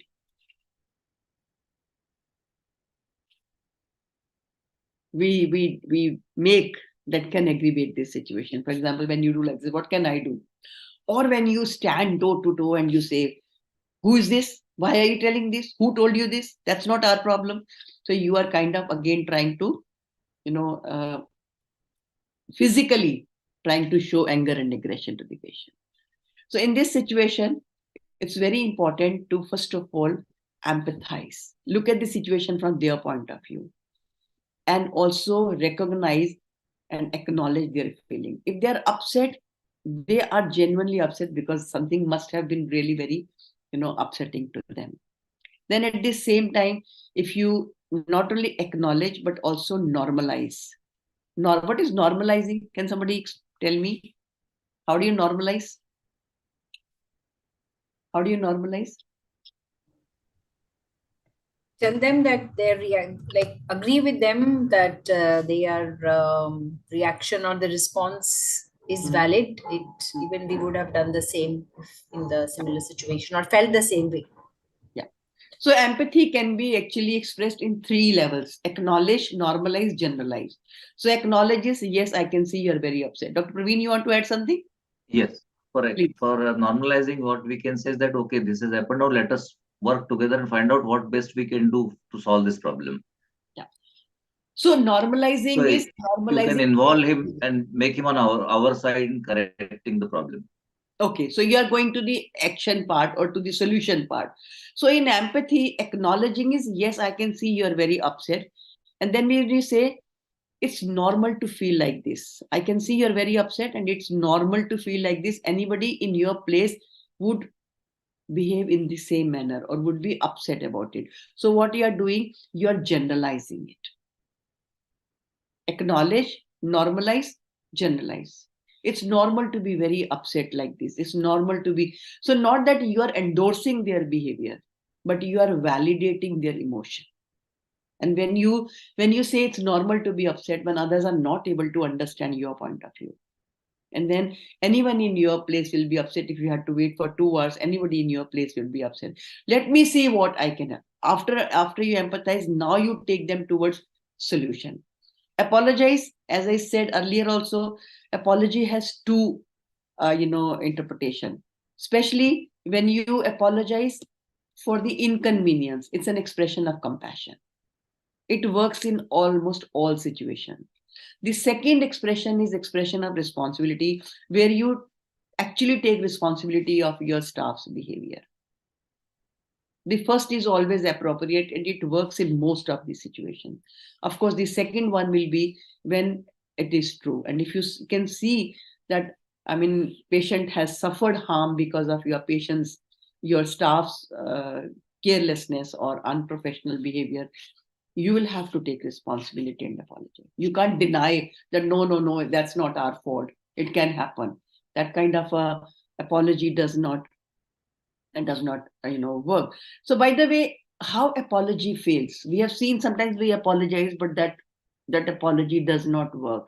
So what kind of apology fails?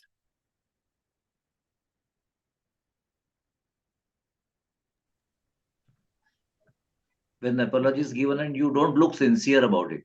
Yes, when your for body apologizing sake, you're just apologizing because I'm sorry for it. So your body language and your tone of voice is not in congruence. So it is looking. Or if it is too late after the patient has complained, and yes. Yeah, when it is too late, when you just did not first listen to them, or बिना बात सुने सीधी apologize करना, yes, that's also not okay. Very right, Lavanya. When you apologize unnecessary, even that's harmful, because then the other party knows that you're already sorry for nothing. So then they take advantage of that situation. So first of all, we need to understand what the situation is. So that kind of apology is undesirable. That's not helpful. So when you give a conditional apology, if what you are saying is true, then I'm sorry. Do you think I'm telling a lie? Do you think I'm untruthful? There was a mistake, but that wasn't this big. You are making an issue of a small thing. I'm sorry if you want that. So again, that kind of apology is not helpful. I'm sorry I can't attend to individual request. You'll have to, come in your term. Again, that's no apology at all, actually. Now, sometimes these things happen. They're not in our control. I'm sorry for it. Again, that's not an apology. So these kind of apologies do not help. So once you are able to, once you communicate apology, that's where you have to now reassure them of prompt action. So it's verbally also important to say, give me a little time. Let me look at the situation. Let me understand the whole situation from my staff, and then I come back to you. So what you are saying, that I'm not going to take an action immediately, but I'm going to take an action to understand what is the truth or fact. Then also, in case if there is something, yes, genuinely something that has gone wrong, make all efforts to reduce their suffering and minimize the damage. Then don't wait for them to say that this is what we want. We need to make sure that we don't lose sight of the patient's welfare, and we take prompt action to do that. When you're exploring alternatives, it's always good to check, what does the patient want? Ask, what do you want now? I understand this has happened. Tell me, how can I reduce your suffering? Tell me, how can I reduce your pain? So it's always good to ask, what do the patient or the patient party wants? And then sincerely try to resolve the issue and address their concern. Focus on the solution rather than their behavior, because a lot of time they act very aggressive. You will have to actually overlook that. You have to remain professional and assertive and communicate in a professional manner, and ignore their misbehavior, because that can actually again upset you. and then avoid being defensive. Anytime if you are being defensive and you are trying to explain and you are trying to justify and you are trying to, answer their all questions, that's not going to help. At that point, I think being assertive is very, very important. That is one thing that we have to remember. Wherever the need be firm, be respectful, be open, honest, positive, confident, and ready to find a solution. Look for alternatives, but do not give in just under pressure. Then they can take you for a ride, threatening you with media and then calling police or litigation. But if you will assert and take their attention to the patient's welfare, mostly they understand that you are acting professional. So while exploring alternatives, explore alternatives with an open mind, because a lot of time the solution is very, very simple, right in front of us. But we say, no, that cannot be done.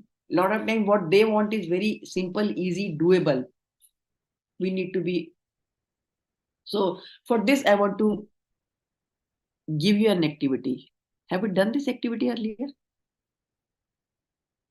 Have we done this activity? No. So draw these 9 dots in your notebook. Draw these 9 dots in your notebook. Can I stop sharing?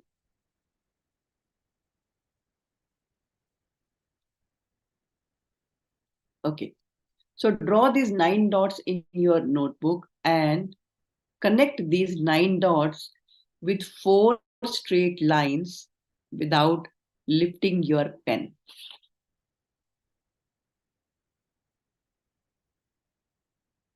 Connect these 9 dots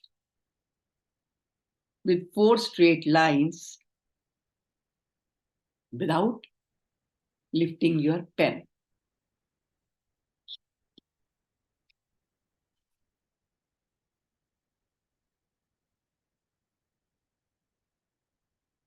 दिखाओ Nivedita,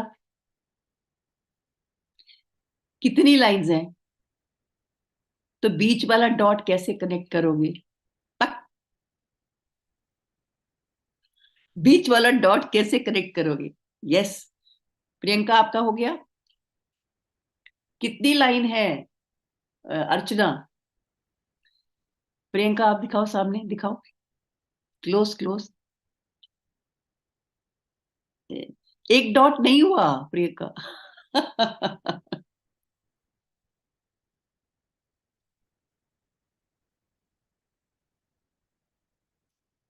Neha, could you do?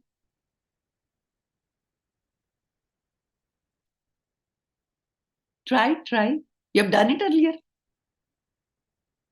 Then don't show. If you have done it earlier, then you're not supposed to be participating. We've done it earlier. So don't show. Yeah. Suyo, could you do? Try. Mariam, कर रहे हो?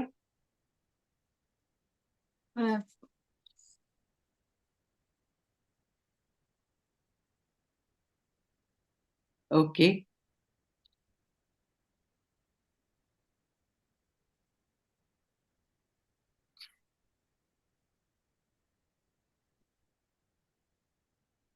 दिखाओ, unmute करके बोलो क्या बोल रहे हो, और बड़ा सा ड्रॉ करो. Draw again. Maybe you have been able to do it. White board करूं? व्हाइट बोर्ड पे करोगे?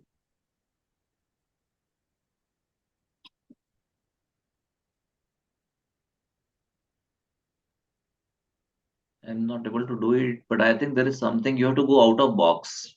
Very good. You can't in the circumference of these 9 dots you can't complete. Yes, very right. That's the whole idea about this activity. कौन कर पाया? Doctor Priyanka कर रही हैं? करो. I'm waiting for the out of box idea.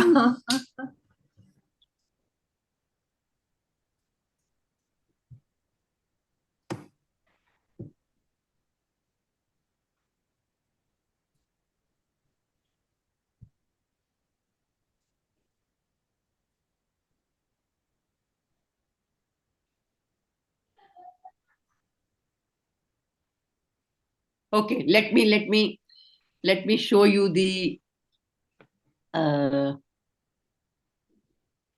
answer.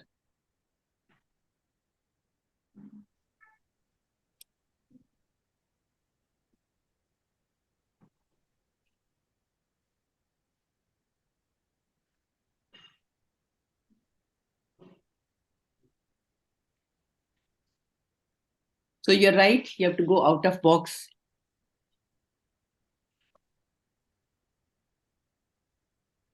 Is it making sense to everyone? Yes.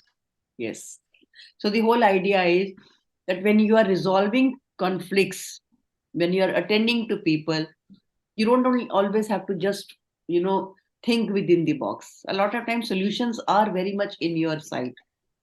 You just need to be creative in finding. There's another way to do this.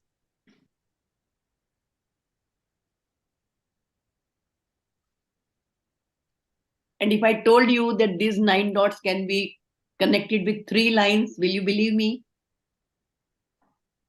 No. Now you will.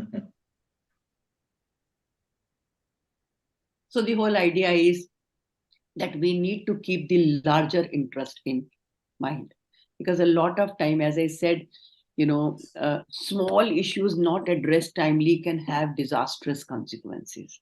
So be mindful of the consequences, negotiate confidently, clearly communicate what is doable and what is not doable.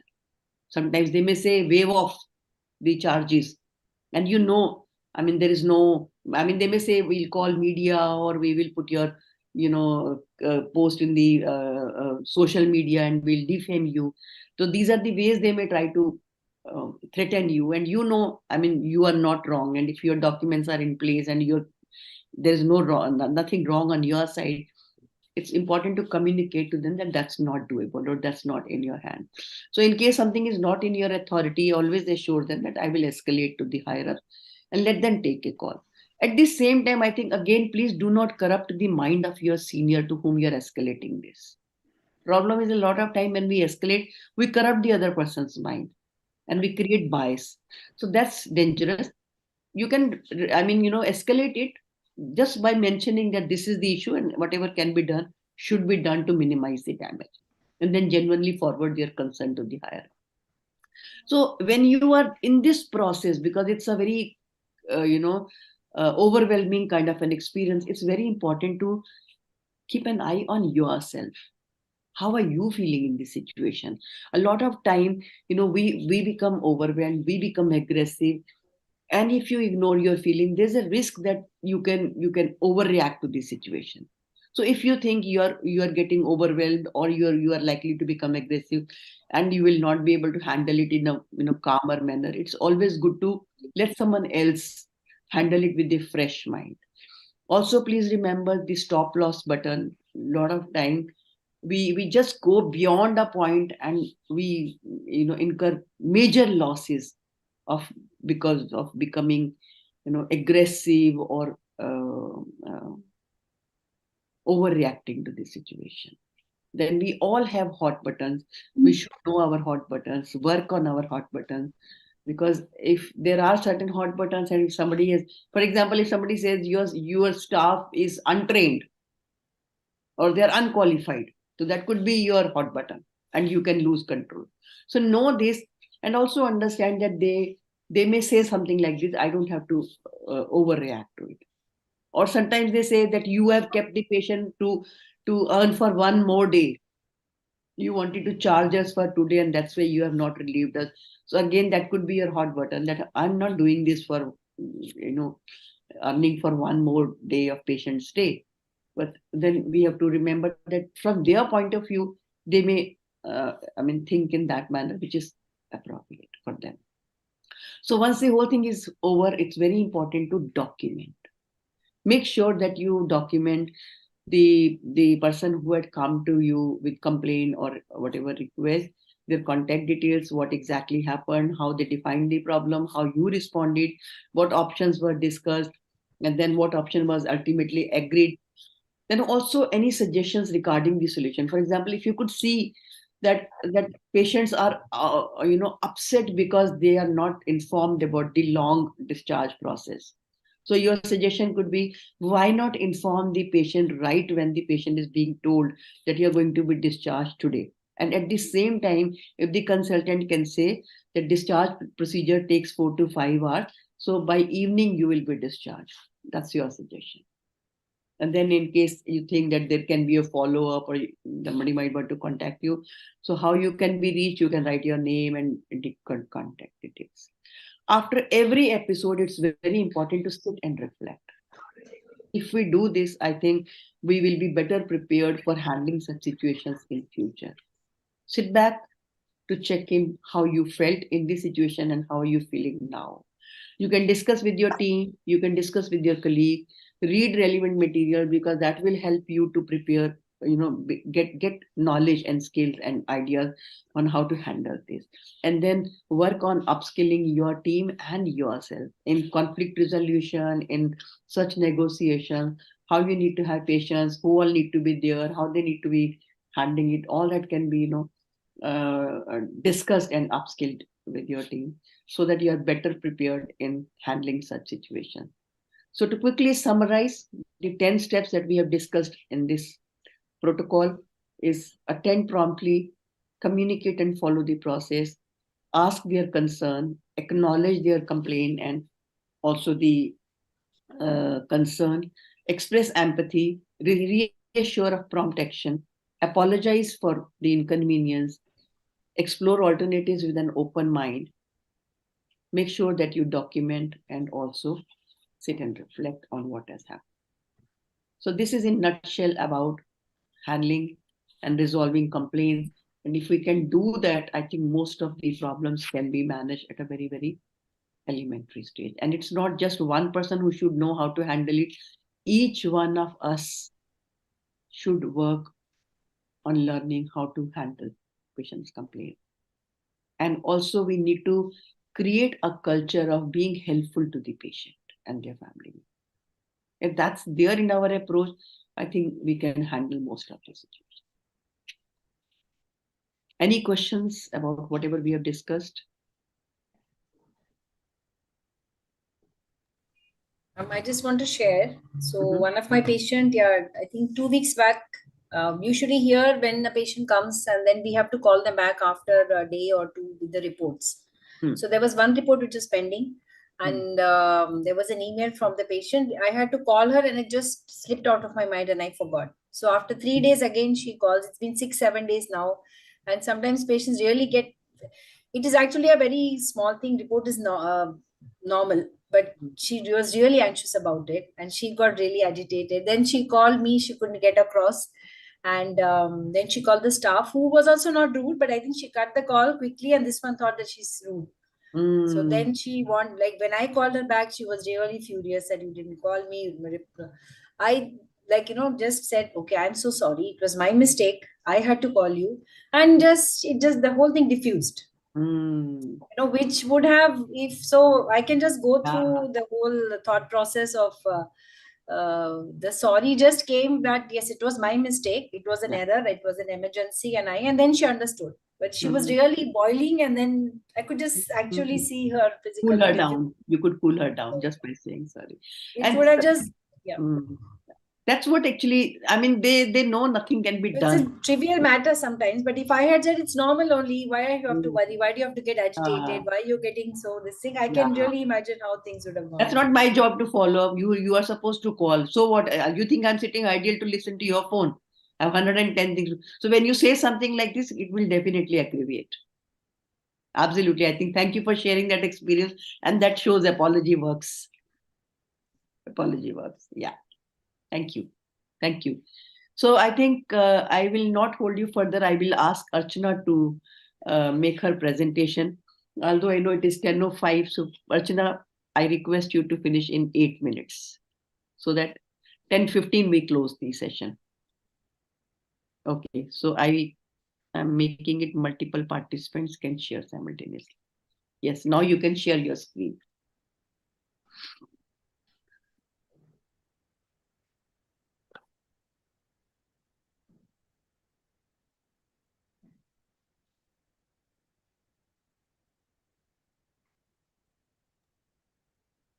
Yeah, you are able to see me and listen. Yes, we can. So today I'm going to present about one of the teaching pedagogy, that is role play. So I am Archana. I'm a lactation consultant working in Hyderabad. So role play, it's a very versatile and an interactive technique. So it is like it involves a lot of participants and also it also it is very engaging. And there are various forms you can come across in different contexts. You can use it, including in education, in training, in therapy, and also in entertainment. So it is not limited to one part or one type of usage only. It is a multiverse kind of thing which you can use in many ways. So here are the some common applications which in general the role play is used mainly in training and development, like sales and sales trainings and all, and in education, classroom situations, language learnings, in therapy also, like psychological therapies and couple counseling. Generally, role play is used. Simulation and gaming. Simulation, it is not only you have training sessions, military training or combat situations, situations, and also emergency responsive training. Like we have this mock drill kind of thing, which again come under such role plays only. Social skill development and also in entertainment. So, what are the benefits of role plays? So, role plays can be effectively used to. Main thing is that to engage and motivate the student, because in such role plays, most of the time the students are being asked to participate, and also it also help you in enhancing the teaching strategies, and you will be using the real world scenarios. So what will happen? It is like the same situation what they are facing day in day out.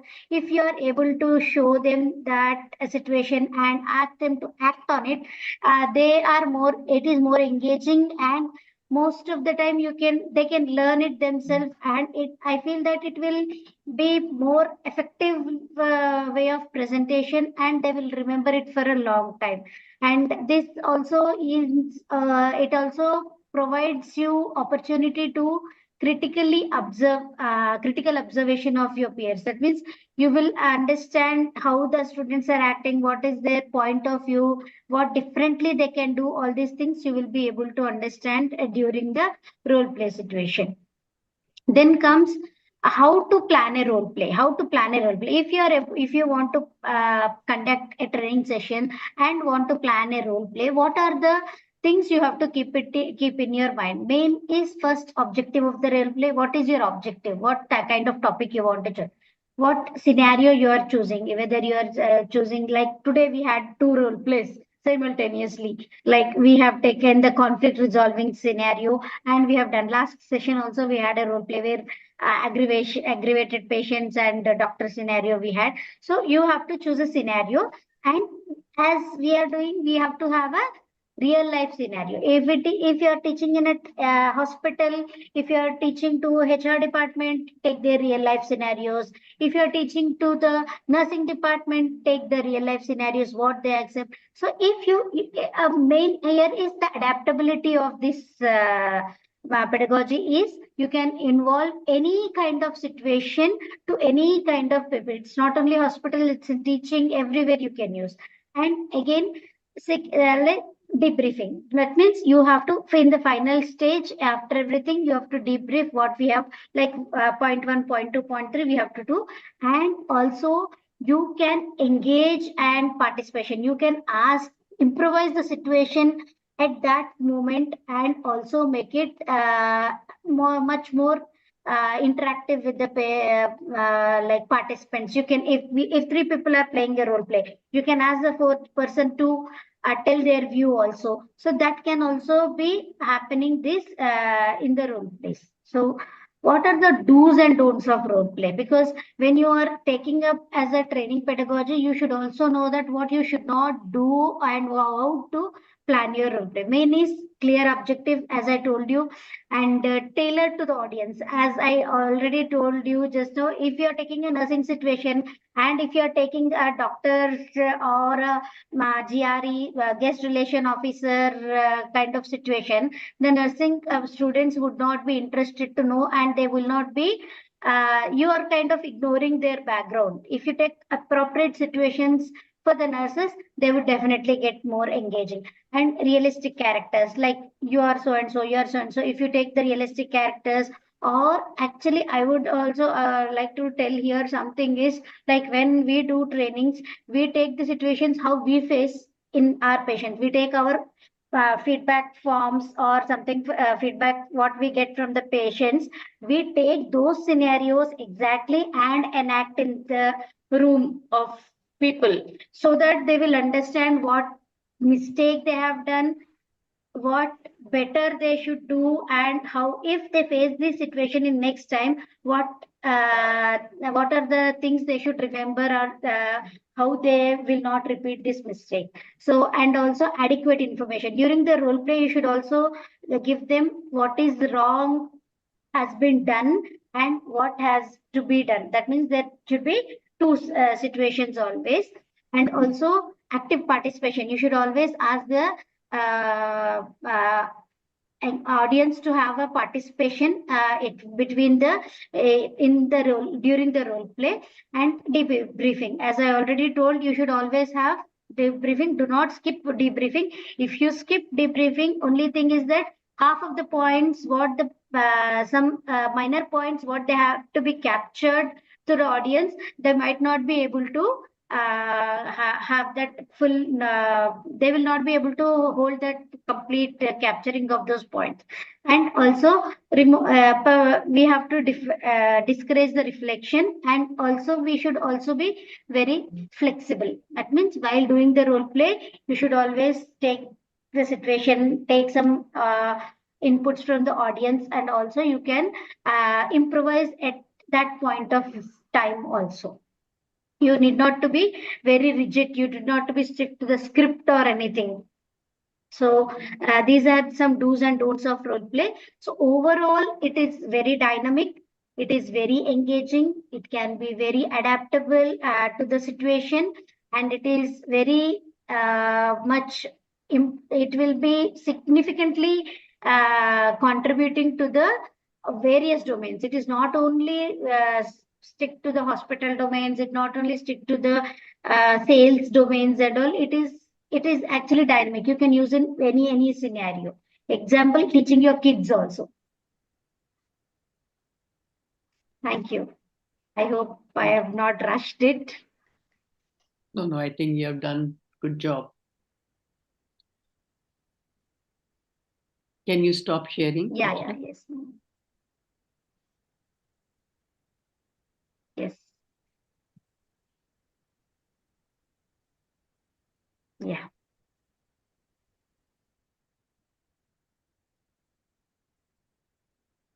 So any questions for Archana?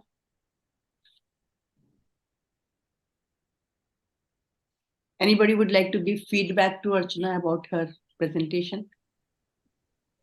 How to make the participants comfortable? How would you make your participants comfortable to initiate the role play? Like when we have the example, if your volunteers are not willing, like if they are not willing or they're not able to initiate, how would you plan that? I would, what I do in our situation is I pick up the known faces from the audience. So that is how I do. And some of when if I plan a role play beforehand, I would take up the people from my staff who are not participants and also ask them to be there during that time, and we do role plays. Actually, I do lactation training to the nurses and healthcare professionals. So during that time, I take the fellow educators, like I have some nurse educators or senior nurses who are there to help me during the training sessions. So I take their help, and we enact the scene then and there itself, if the participants are not willing. Or otherwise, if from the participants, whomever I know very well, I would pick up them and ask if beforehand if they are willing to act, not in front of everybody. I call them separately and ask them and do accordingly. So Priyanka, that's a very important question that you asked about how do you go about.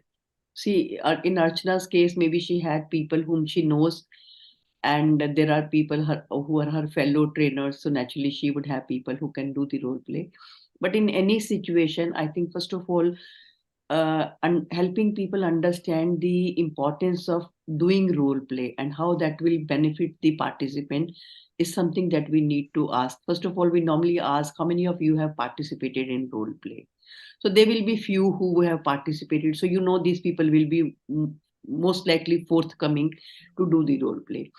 And then you may also say, I know role play is not a very natural kind of a setup, but at the same time, role play is a very good way of learning how to do a thing. And it's a very safe space because see, these things we have to do with patients, so we can make mistakes and it can be very,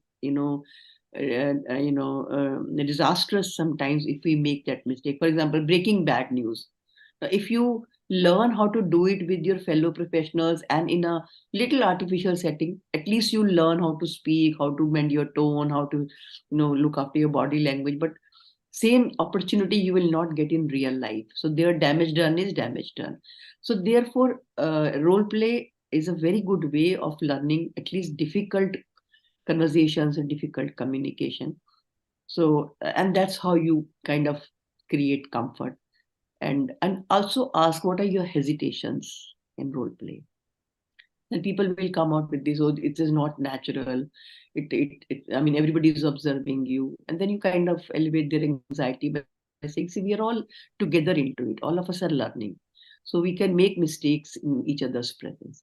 And then you slowly start getting their participation. And an important thing, every time you do a role play, it's very important to instruct the audience what are they supposed to observe. When you make them, give them very clearly, observe the body language, observe tone of voice, observe the dialogues, the words that the person is using. Actually, in a smaller group, you can assign that these three people will be observing the body language, these three people will be observing the tone of voice, these people will be observing the dialogue. So very clearly, when they will give feedback, they will tell about these things. So everybody is engaged that way because everybody knows that I have something to observe and also report. So automatically they will know that they can't just sleep and not participate in the role play. And when it comes to debriefing, it should always start from the person who has done it. The first question should be, what do you think you did effectively? And preferably, most of the focus should be on what the person did well. So first ask the person who has done the role play, like whoever played the lead role, and then seek permission. Is it okay if I ask others to give their feedback? The answer will be yes, but it's more like a rhetorical question you ask. Then you ask, what do you think? Like I did what I did with Vijaya. That Jayapriya, what do you think she did effectively? Then I ask the audience to tell. Then I give my feedback. Then the second round should be, if you are given a chance to do again anything that you would like to do differently. So there they will get an idea, okay, I should have said this or I could have done this. And to the group, you say only one of you can give one feedback that you think if she incorporates in her, actual learning, her performance will improve. So like not too much of criticism, just one point.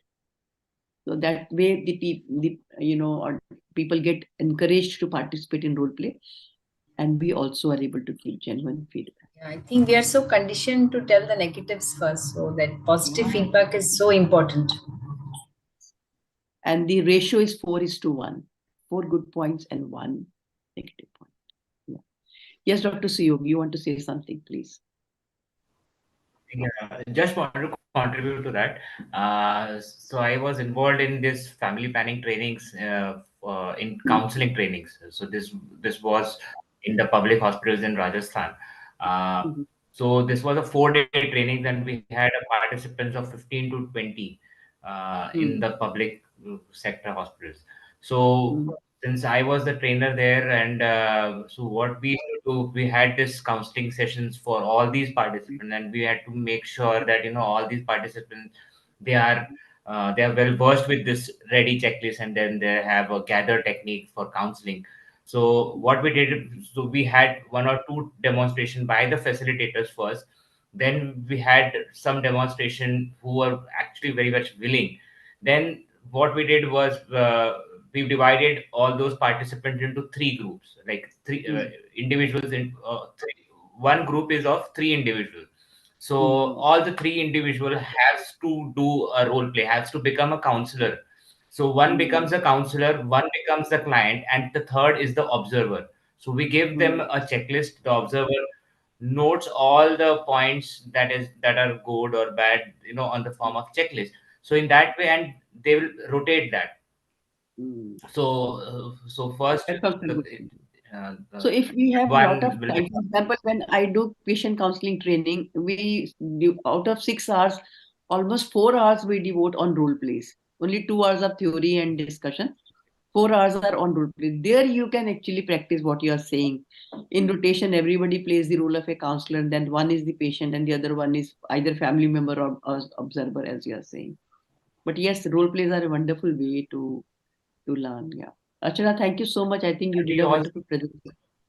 Yes. yeah, we also Sorry. use that many props.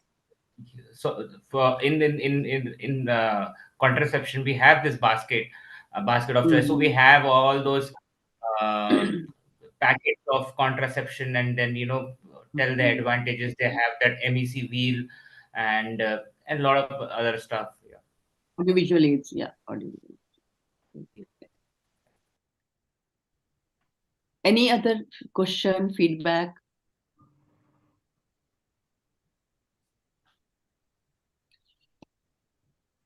So with this, if there are no questions, no feedback, then we close the session here and we meet next Thursday, 8 o'clock with the next session.